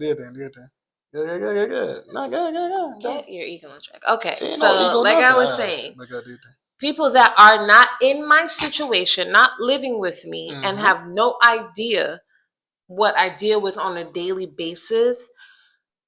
Like I said, shout out to Sabrina because she gives me the space, a comfortable space to express what I'm going through. Got you. Right? Okay, got you. And without judgment and a level of understanding from a person that does not have children. So me and her actually being close, she understands my personality and why I'm saying the things that I'm saying. And I'm comfortable enough to express to her and be vulnerable and transparent enough to where she could possibly understand what I'm going through without judgment. And I don't get judgment from that side. It's more so you could do this better. And I think that you could do this. Because we live completely different lives as far as like how we were raised, but we know each other very deeply. So it's a safe space and I can be transparent enough for her to tell me where I'm going wrong as a parent because she's had both parents raise her. So I'm more comfortable in a situation taking advice from someone who had both parents. Really? Someone that had both parents, yeah. If you grew up with both parents, you had your mother and your father, and they were in your life consistently and up until the age that we are now, 32, unless they passed away or something. Like I can understand from a standpoint from someone that knows me and that I know has been through and lived a life differently than me as far as having both parents. And I'm not saying I agree with everything that she says or everything that she tells me. I'm my own person, but I definitely, if it's a safe space for me, that's important for me. If I can be transparent, that's important for me. If I can say something and you not be like, what the fuck are you doing? And blah, blah, blah. Like, you need to do this and this. It's a way to deliver a message. It's not about what you say, it's how you say it. I feel like they're still trying to help you in a different way, though. And again, it's not about... Mean, just because they're saying rough, that don't mean they ain't trying to help you. I'm not receptive to I feel like a lot of people, like, even a lot of people don't need... I think the modern day people don't need that soul shit. I'm not receptive. I'm not modern. I'm not a modern day person. I'm very expressive with how I feel and how I communicate. So...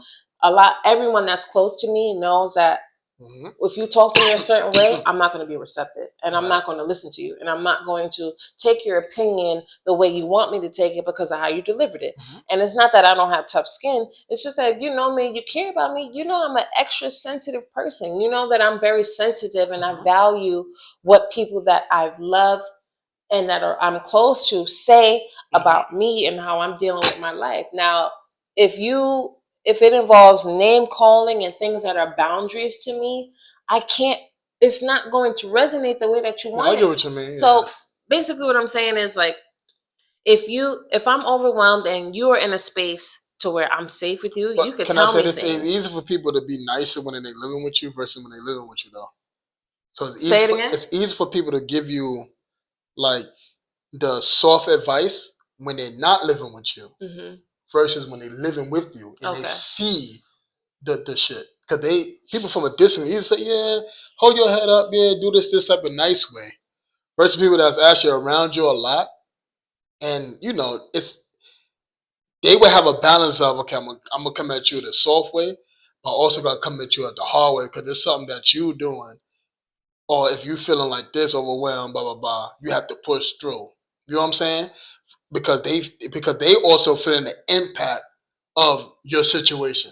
Of my decision making and all that. You get what I'm saying? Okay. But versus people who don't live with you and they give you advice from a distance, it's easy for them to give that little soft advice because they not getting affected when feel overwhelmed when you have to raise like kind of kids. You get what I'm saying? Okay. That makes sense. That makes sense to you? Yeah. Like they ain't hearing the kids screaming and having you know being noisy and all that. When you're overwhelmed, you feel like you don't want to deal. You're overwhelmed because they're so far away. Okay. But you don't know how that person will come at you if that person's trying to sleep and they ain't getting no fucking rest because they here. It's easy for them to say, yeah, just hold your head up, girl. Yeah, I'm gonna give you the little soft shit. But I agree. And the difference between someone being frustrated because there's a lot of noise and the difference between a parent being frustrated because there's a lot of noise is like I have programmed myself to deal with certain things because I've been doing this for 14 years. So I'm used to it. I'm programmed to not to tune things out and to let kids be kids. So when I get around people that are easily agitated by noise, it's like, yo, what the fuck? Maybe that's not the right environment for you because what? I mean, my kids are not going to be small forever. No. So when I get around certain type of people, like even I'm not going to say names, but like on their other side of the families where certain things happen because they're just being kids and they want to brush them off or be like they can't come over. It's like kids are going to be kids. I don't have an option. They have to be around me. So I have to deal with it and I have to cope with it and I have to find ways to correct it. You don't have no choice but to so other people, and I don't expect other people to sit there and be like, well, this is who they are to me, so I have to deal with it. A lot of people don't want to deal with kids outside of themselves. So we're talking about time parenting, help raising a kid, right? So I'm gonna go the relationship route. I want to go the blended family route, right? Because this might be people. This more for people who probably don't like people who don't not probably dating somebody to have a kid and they might not see that as much because they not living with the person. You know what I'm saying? Mm-hmm. So if a person that don't have kids and they date somebody that got kids, right? And they see a parent having because they said constant struggles with basic care needs, right? Mm-hmm. And if they see a mom or a dad struggling with giving their child constant struggles with basic care needs, should they just be quiet because they don't have a kid? Or do they have the ability to still give you advice on how to give your child basic care needs stuff? Like, you know what I'm saying? If I was dealing with someone with children and I didn't have any kids, and I see that you're struggling in certain ways and I think that I have solutions, of course I'm going to express to you respectfully how you could probably implement some of my ideas to help you get further as far as taking care of the basic needs for your children. Mm-hmm. I'm not going to present it in a way where I am downplaying you as a parent and giving off a judgmental energy towards you being a parent. But so you don't feel sometimes it's good judgment? That you got bad judgment and good judgment though. Like prime example, right? If I'm dating someone and if they not feeding their kid, but yet they feeding themselves, I'm like, yo, you a badass mom. Why the fuck you leaving them hungry? That's right. So then I ain't capable of no. That's an extreme. That's not example because you got people that do that. Also, all right. So example, I'd be like, yo, like why this nigga ain't take a shower in 3-4 weeks? Right. Right? That's an extreme example. So me taking a shower for 3-4 weeks, that's an extreme example? Yeah, that's an extreme example because any parent because you got parents that neglect kids who don't watch their kid up for weeks, bro. I understand that. And then so me as a person who dating you would say, yo, bro, like you wilding right now. Like I'm judging because you're neglecting your kid. That's right judgment. You have right judgment and you have bad judgment. There's common sense of what? That's what I'm saying. There is no fine line between neglect and and exactly. Let me finish my sentence. There is no fine line between actually neglecting your child and struggling to do basic things. So a week, 2 weeks without bathing your kid, and you have to bring it up and be like, hey, like basic needs. Basic needs. That's part of basic needs. You're washing up your child.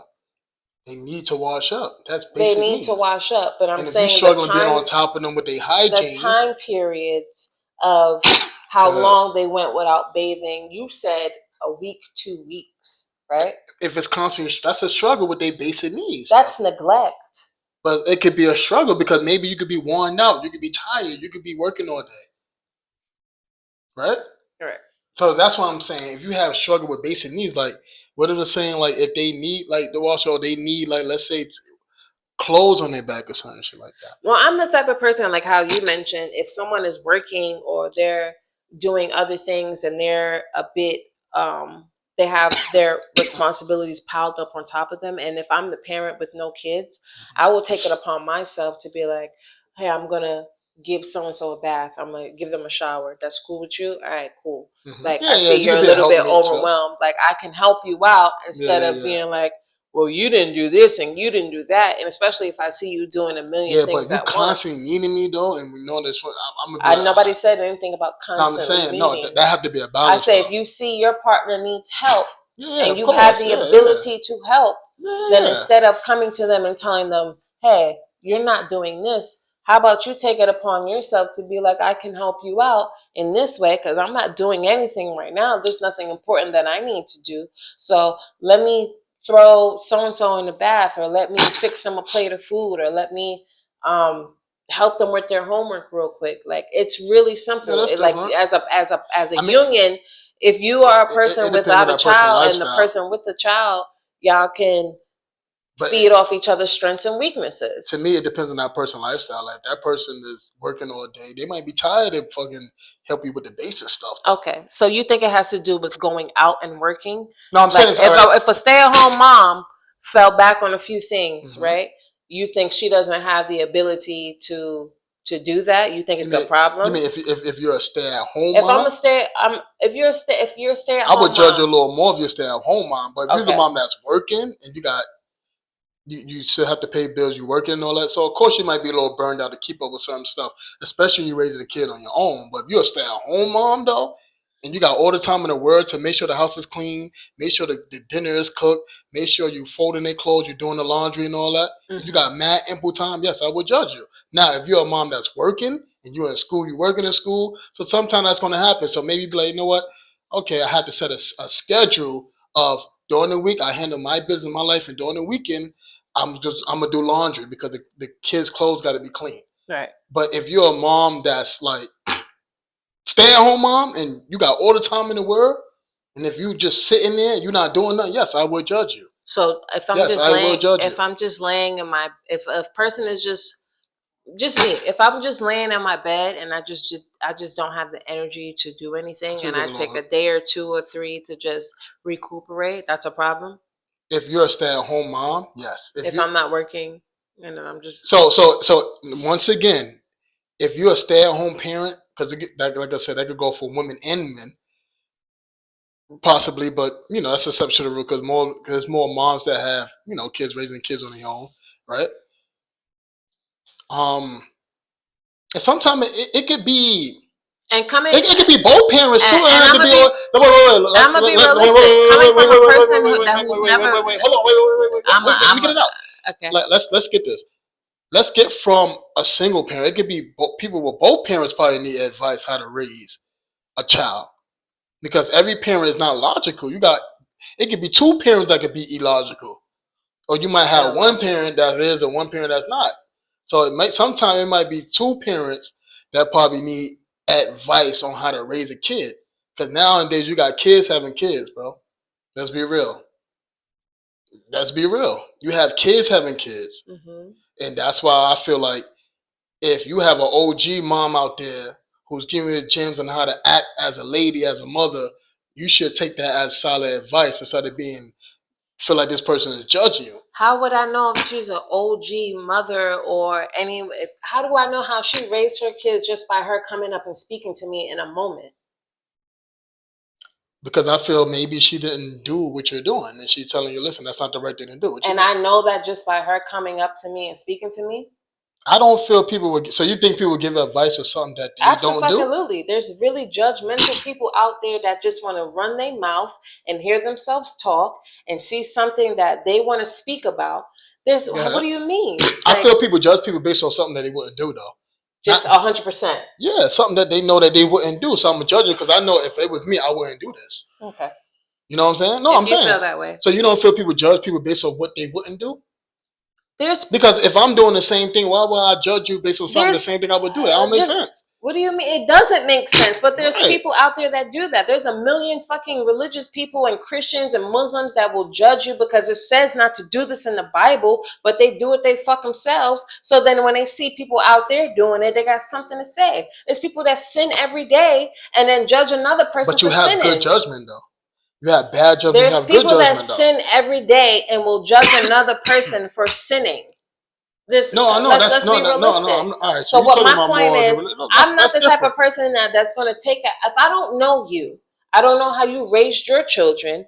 I don't know if I can sit here and be like, just like the same thing when it comes to like taking advice from single people and married people. Mm-hmm. I would want to take more advice from the person that's married than the person that's single. And sometimes, there's reasons as to why I could take advice from someone that's single that is married. Everything is situational. If I don't know your background, if I don't know you wholeheartedly and as a person, I can't sit here and value your opinion 100%.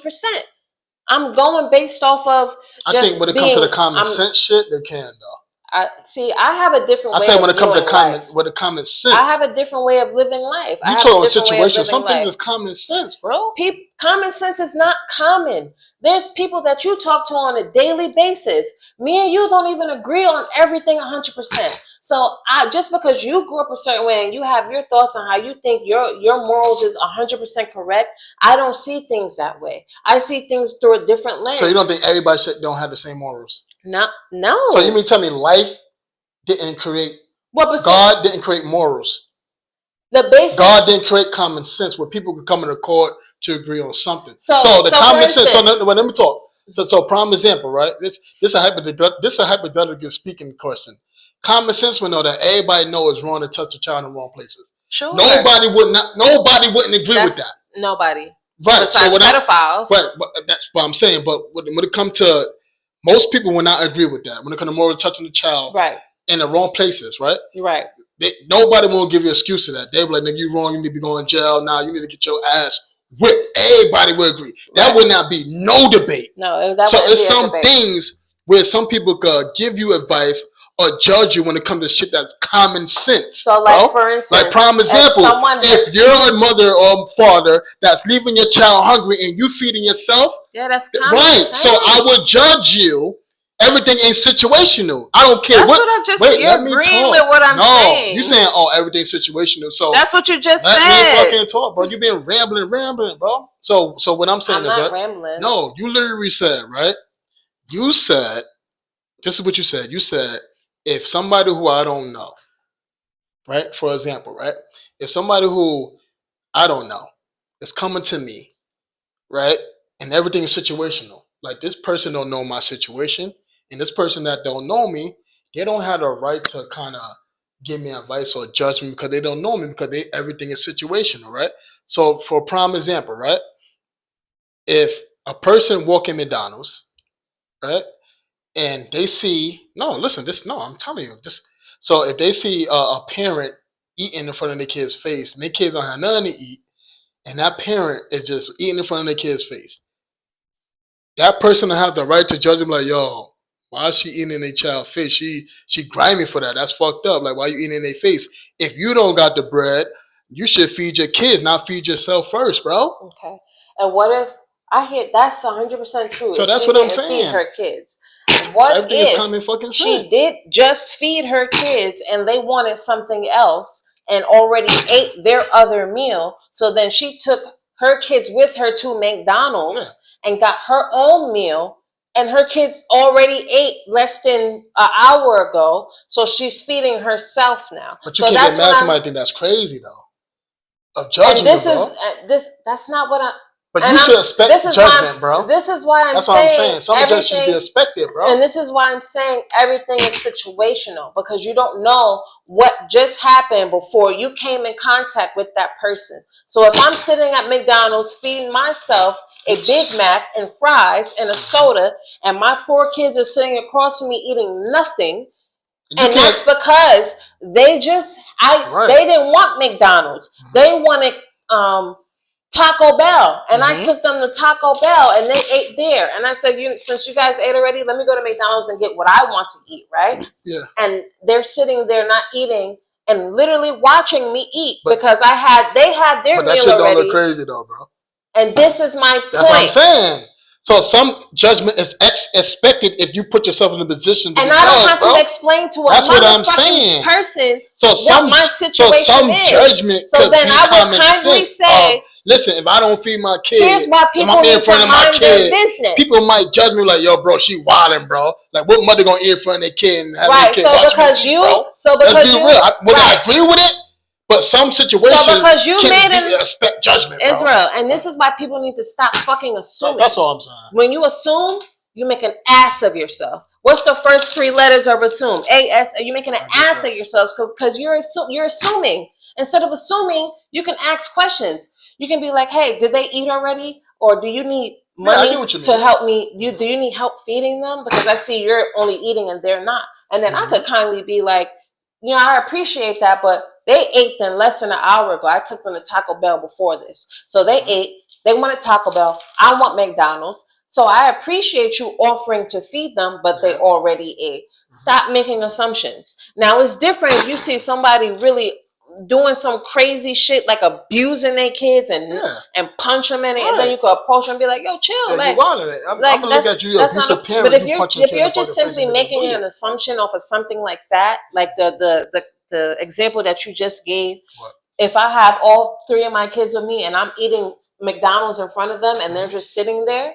But you can't be mad at people who look at you like you're crazy though, bro. Because that do look crazy. No, and I didn't say look crazy. I didn't say that. But that's why instead of you just coming off of making an assumption, you ask questions. But people could judge you in their mind. Some people might not verbally judge you. If you keep it to yourself, people could judge you. If you keep it to yourself, I don't care. So some people could judge you within their mind. If you keep it to yourself, I do not care. Once again, some people could judge you in their mind. Don't make an ass out of yourself making an assumption. Let me get out. Like some people could judge you in their mind and be like, listen, even though I ain't gonna say anything, but what type of parent gonna eat for? Even though they might not know the situation, but some people be asking to be judged, bro. Some parents be asking to be judged, bro. Don't keep it a buck, bro. Like prime example. I'm not an assumption person. Wait. So this is why I feel like some people ask to get judged, right? If you got people, if you have parents, let's say parents in general. I don't want to say single parent because you got parents who need both parents who just need advice, right? Mm-hmm. Let's say I'm gonna, for example, right? I'm gonna go to a party because I really want to go to this party, but I have a kid. And I want to leave my kid in the crib by themselves because I want to go to this party. Your examples be like... How? No, wait, let me talk. If I rely around somebody who's so focused on their life and their time and neglecting their kids' needs and wants. But that's better for you? So you so focused on your fun as a mother or father, right? Mm-hmm. Because I feel like this kid is taking all my time, so I want to have fun. So now I'm going to start neglecting my kids because I want to have fun, right? At the end of the day, I feel if I'm around you and I know that you're doing that, I have a right to judge you like, yo, you're bugging the fuck out. Any real mother, real father would not think like that or do that. They would sacrifice their fun. They would sacrifice their time and all that when it comes to kids. They would never say, oh, I got to neglect my kids. Oh, I'm raising my kid by myself, blah, blah, blah. Oh, but they got to understand that I want to have fun and then you leaving your kids in the crib by themselves. Yeah. What you're doing is you're rather spend your last money in the club and you got to feed your kids. And now your kids going to be fucking hungry because you want to have fun, go to the club. And I feel like if I'm in that situation, I see you doing that, I would judge you and say you're a bad mother, a bad father. Yes, I will. So I feel some people put themselves in a position to be judged. And you would have good judgment. You've known mothers to do that?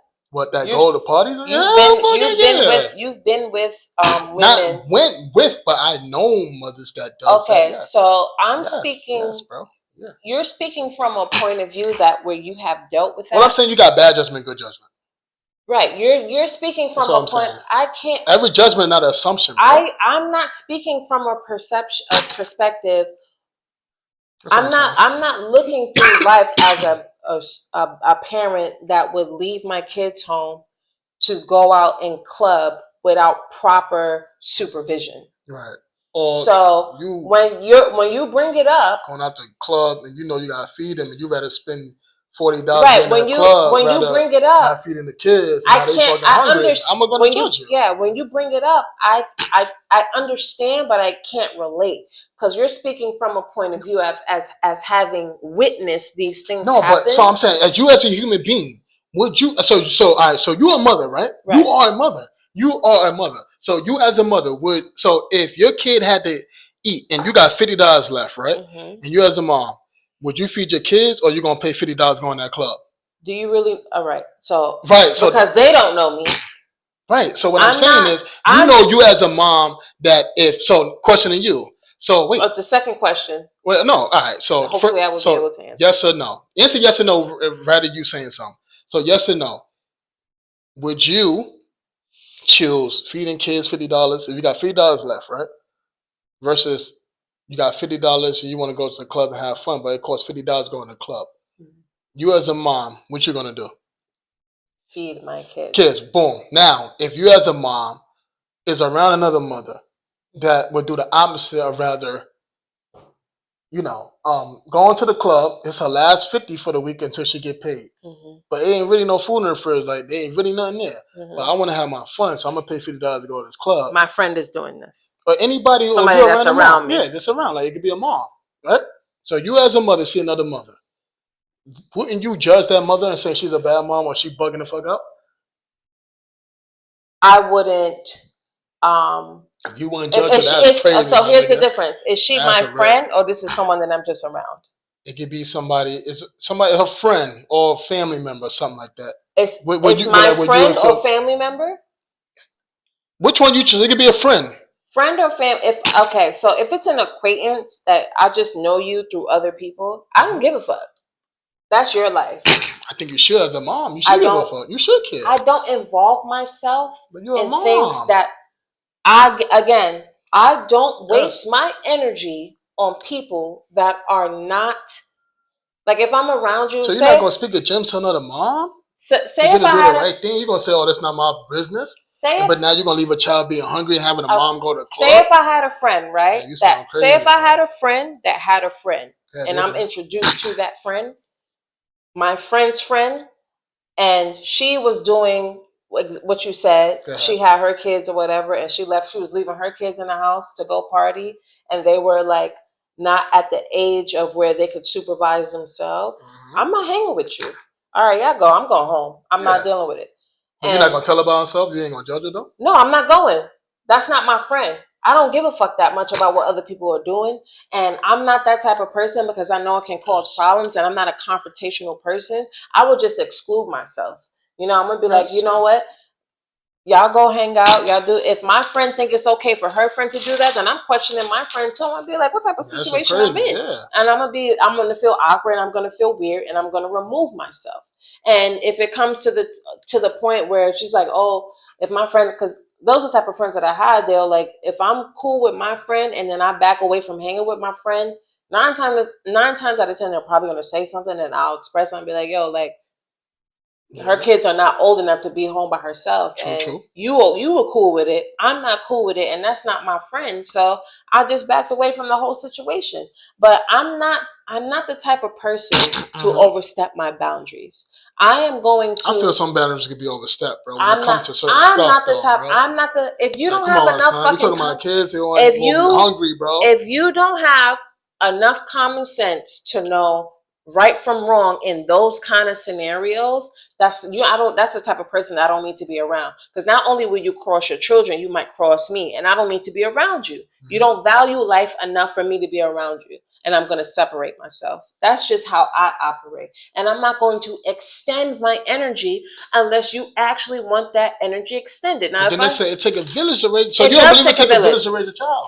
I want to start a whole nonprofit of helping women. And in order for them to be helped, they have to come and get the help. I can hand out flyers and put bugs in people's ears about my type of nonprofit. But if you don't want the help, you're not going to come get it. So those type of women that sit in those energies of, I'm going to leave my kid home to go out and party, that's a different type of realm for me, and I'd rather not be around it. Now, if you actually come in and get help and be like, do you think it's wrong if I leave my son home and go out and party, and you ask me for advice, I'd be like, yeah, it's a little weird. Like, that's not cool because they can't supervise themselves and blah, blah, blah. But if you're saying, if you out here just moving freely, like, that's not wrong, there's loose screws up there that I can't fix. And you need to go to therapy. You need to have a right to be judged, though. Yeah, but I'm not going to be ask for bad judgment though. Jesus Christ and God is going to judge you. I don't have the energy to get myself into a confrontational situation. But when you feel that mother or father is a bad parent, I would feel like there's something wrong with their parenting. Yes, I would feel like that's bad. And you're going to judge their parenting, right? I would possibly judge their parenting, but is it my job to come to them and be be like, yo, you bugging out, like. I don't want the confrontation. I get it. So because you avoid conflict. Yeah, I'm not a confrontational person. If that's what you feel like you need to do, I'm not going to sit here and be like, you're a bad parent. If you don't know that by now, there's something fucking wrong with you. That's true. No, thank you. That's a fact, man. So I want to ask you another question. We're about to end another 5-7 minutes. You know what I'm saying? It's a lit episode. You know what I'm saying? We started this with a bang, so I know you almost time to go. You know what I'm saying? So let's get it for 5-7 more minutes. Then we're gonna wrap this up. You know what I'm saying? So yeah, you saying something or you good? I said lit. Oh, you say lit. It's lit, man. You know what I'm saying? So if one of y'all want to watch past the future episode of the Hot Talk Show YouTube page, the Hot Talk Show 92. Follow us on Facebook, the Hot Talk Show, and follow us on Instagram. It's called the Instagram page is the Hot Talk Show.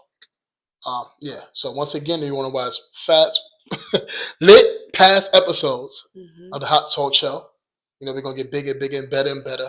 The YouTube page, the Hot Talk Show 92. Follow us on our Instagram page, the Hot Talk Show. And follow us on Facebook. You know what I'm saying? So I want to ask you a question. Then we're going to move on to the Hot Talk Show tough question. And then we're going to end this joint. You know what I'm saying? Yeah. So would you go to a family counselor? She's a family counselor. She's a family counselor, right? But yet they don't have kids. Would you seek their advice? And I'm going to ask the audience too. We involved the audience. My bad. We feel like we neglect y'all, but this shit is heat. But so I want to ask the audience too. Like, would you go to a family counselor, but yet that person don't have kids? No, but yet you have kids, and that person want to counsel you and your kids on how to live a better life. Like, would you receive their advice, being that they don't have kids? So I'm asking you, like, would you be receptive towards that? Yes, because these people are trained. Yeah. They have gotten degrees to be in the field that they are in. Now, I feel like if you don't have children, if you haven't actually experienced it firsthand, you won't know how to handle every situation. And between what way though? As far as having children. Now, psychologically, and I learned this from being in my developmental psychology class, that there's even things that are in books that these people study for years that isn't 100% reality.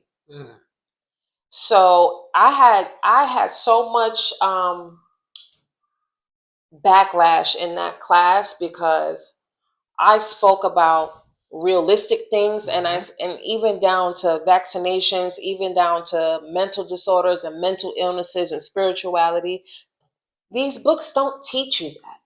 And I'm not saying I'm 100% experienced in it, but we didn't grow up learning about spirituality. We didn't grow up learning about the paranormal. We didn't grow up learning how the fucking United States is a business. It's not even a state where, you know, it's not even a nation where they actually care about you. This is a business.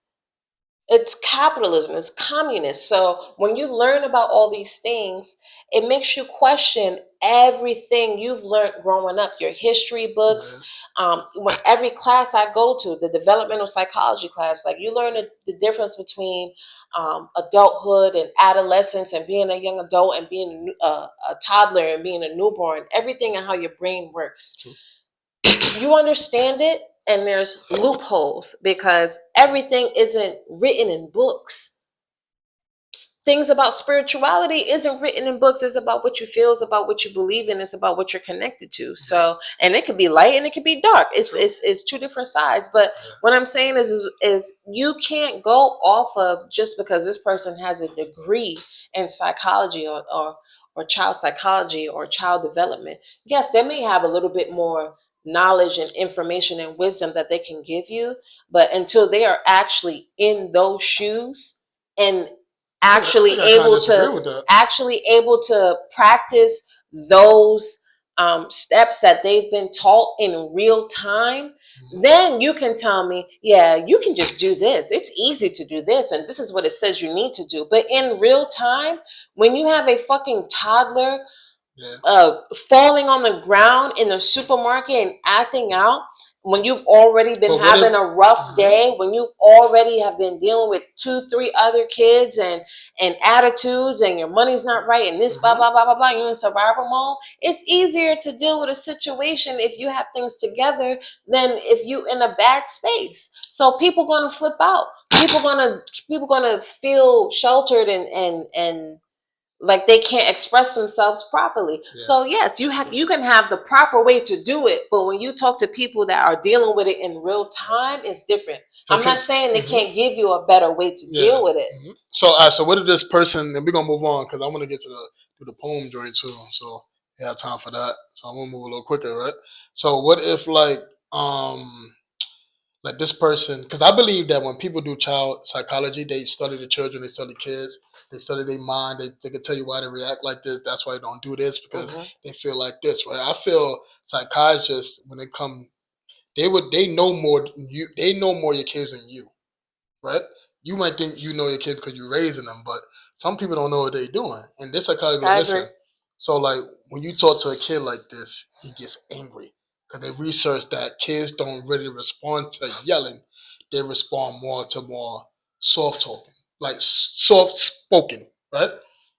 No, let me talk. Because they have some instances that, like, when you yell at a kid, they might not understand. But if you be more like deal with them in certain ways, they might understand you a little more. Because they studying that. Because they probably could have dealt with a kid that had a bad behavior issue, right? And they say, you know what? Like I know is that when I yell at Tom, or when I yell at Mike, he's more he kind of battles me more when I yell. He don't listen. He don't grasp what I'm saying. But I notice that when I'm soft spoken and when I'm more to get into understand a different way versus the yelling, Mike is more receptive towards it, right? Because you might be as a parent, oh, I ain't going through the you not in my shoes. You ain't going through my situation. You don't know what I have to deal with. But you probably keep dealing with it because you probably handle it the wrong way. And that person trying to teach you, if you handle it this way, of what I learned and what I studied, maybe your kids in the dynamic era, some things can get better for you. So that's why I'm saying is if people got study and did research, they would have more qualities of to give you advice on how to raise children, bro. Right. I'm not because you speaking as if if this person never dealt with a toddler. No, like you literally said, right? That's not what I'm saying. No, you said no. I'm repeating what you said. You said if this person never dealt with a toddler, so and so, right? But yet they are a family counselor, but they don't have kids. But this person never been in your shoes or a parent's shoes raising a toddler, right? So they don't know how the hard it is, right? That's not what I said. But so you literally said you wouldn't listen. You said you wouldn't listen to their advice because they're not in your shoes, right? That's not what I said. That's basically what you were saying. No, that's not. You say you're not going to be as receptive. Would you like me to reiterate it? Didn't you say you're not going to be as receptive because they're not in your shoes? Should I reiterate so reiterate what you said. Okay. And then we're going to move on. Again, I am open to advice, right? Mm-hmm. Especially from someone who is trained and they have a degree in child development and as in psychology, or they're a psychiatrist, or whatever the case may be. Of course, I'm going to be open to their way of doing things, right? If I tell them how I deal with it and they give me a different way of dealing with it, of course I'm going to be open. I'm not saying I'm not going to 100%, I'm not saying I'm going to 100% agree with them, because I know for a fact that in real time, people are going to handle things differently. So if you put that psychiatrist or that therapist in my shoes in real time, dealing with what I'm going through with my mindset and how I handle things in real time, that they might handle things different. They might slip up here and there. Okay, they might not do things 100% how they've been taught. Or what they're trying to teach you. Right. Basically. So that's what I'm saying. And it's easier said than done. And I'm not saying that they're not right in what they're saying. All I'm saying is you have to give people grace. You can't just sit there and judge them and be like, okay. Give people advice. I'm not saying that I'm not going to listen to someone just because they don't have children, because I know people are trained, and sometimes how they raise their kids was successful for them. But I also keep in mind that one size does not fit all. Yeah, sure. I can possibly take your advice and I can try it, and it might work, but it might not work, because my children in this time might be different from how you raise your children. Right. So it's basically trial and error. So if it works for you, it might not work for me. I appreciate your advice, but that might not work for me and my kids. It's really that simple. I'm not saying I'm not going to listen to someone just because they don't have kids. But like, would you at least try it though? Of course. Because you never know. Because you would never know what that don't work unless you try it. If you don't try it, you're gonna never know what's gonna work. That's why it's called trial and error. You go by, you try it and it might go wrong. You try it and it might go well. I'm open. I'm not closed off to other people's advice when it comes to me parenting. All I'm saying is, I'm gonna say something. By someone that doesn't have children and didn't actually have to put those scenarios and those steps towards handling certain situations in real time, then you can't really sit here and tell me what I'm doing is wrong if you're not me dealing with my kids and my situation in real time. Now, you can give me advice, but it might not work. Right. That's all I'm saying. So I'm not saying that advice, sometimes it's cool just to follow advice because you might not know it will work. You got some people be like, oh, I don't know. I'm saying it's trial and error. That's right. That's what I'm saying, right? So that's what I'm trying to say to people out there. Like, sometimes follow people's advice, because even if it, just try. You might not never know what's not for you until you try it, bro. Be open. So this is why advice is just important in general. Like, follow some people's advice, because people can move life and follow their own advice and shit don't work out. So be open to following other people's advice, bro. That's all I'm trying to say, right? Yeah. So one more thing, Hot Talk Show, tough question. This is my favorite part of the show. This is the Hot Talk Show, tough question. And we about to end this, you know what I'm saying? This has been a fire episode. Lit. You know what I'm saying? This was lit, you know what I'm saying? So, Hot Talk Show, tough question to you and the audience. What's your biggest fear about raising your child in today's world? So, for the audience and then to you, I'm going to talk to the audience first. For people who got kids, right? What's your biggest fear about raising your child in today's world? So, y'all comment down below. So, I'm going to ask you from the Hot Talk Show, tough question, you know what I'm saying? Like, what's your biggest fear about raising your child in today's world? And answer that quick, then we're done. My biggest fear, knowing that I have Black boys in America, I don't want to see my kids end up in jail or following down the wrong path, or, God forbid, ending up dead. Because they fall into peer pressure. They don't have the right mental space to make certain decisions because of whatever their chemical makeup is, or how they were raised, or how I raised them. to where they make bad decisions that lead them down that path. I always tell you too, like that's my biggest fear with my kids is having to bury one of my kids, or having to see them go to jail, or put themselves in a position to where they are not able to live a lifestyle that I intended for them.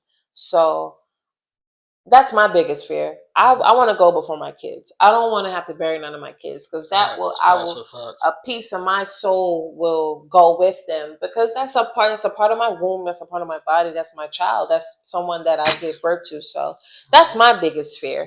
Okay. So y'all comment down below. What's your biggest fear if you have kids, or even if you want to have kids? Like, what would be your biggest fear, or when you have your kid, that raising your child in today's world? My biggest fear would be more them being the influence of social media and their living environment. You know what I'm saying? Because at the end of the day, like, your kid ain't gonna be around you all the time. Mm-hmm. So my biggest fear, if they following the basic rules of morals of living in today's world and not being a follower, be more of a leader in social media and don't follow social media. You know what I'm saying? So that would be my biggest fear. Yeah, listen, this has been a fire episode. We're about to end this right quick. So once again, if you want to watch past and future episodes of the Hot Talk Show, the Hot Talk Show YouTube page is the Hot Talk Show 92.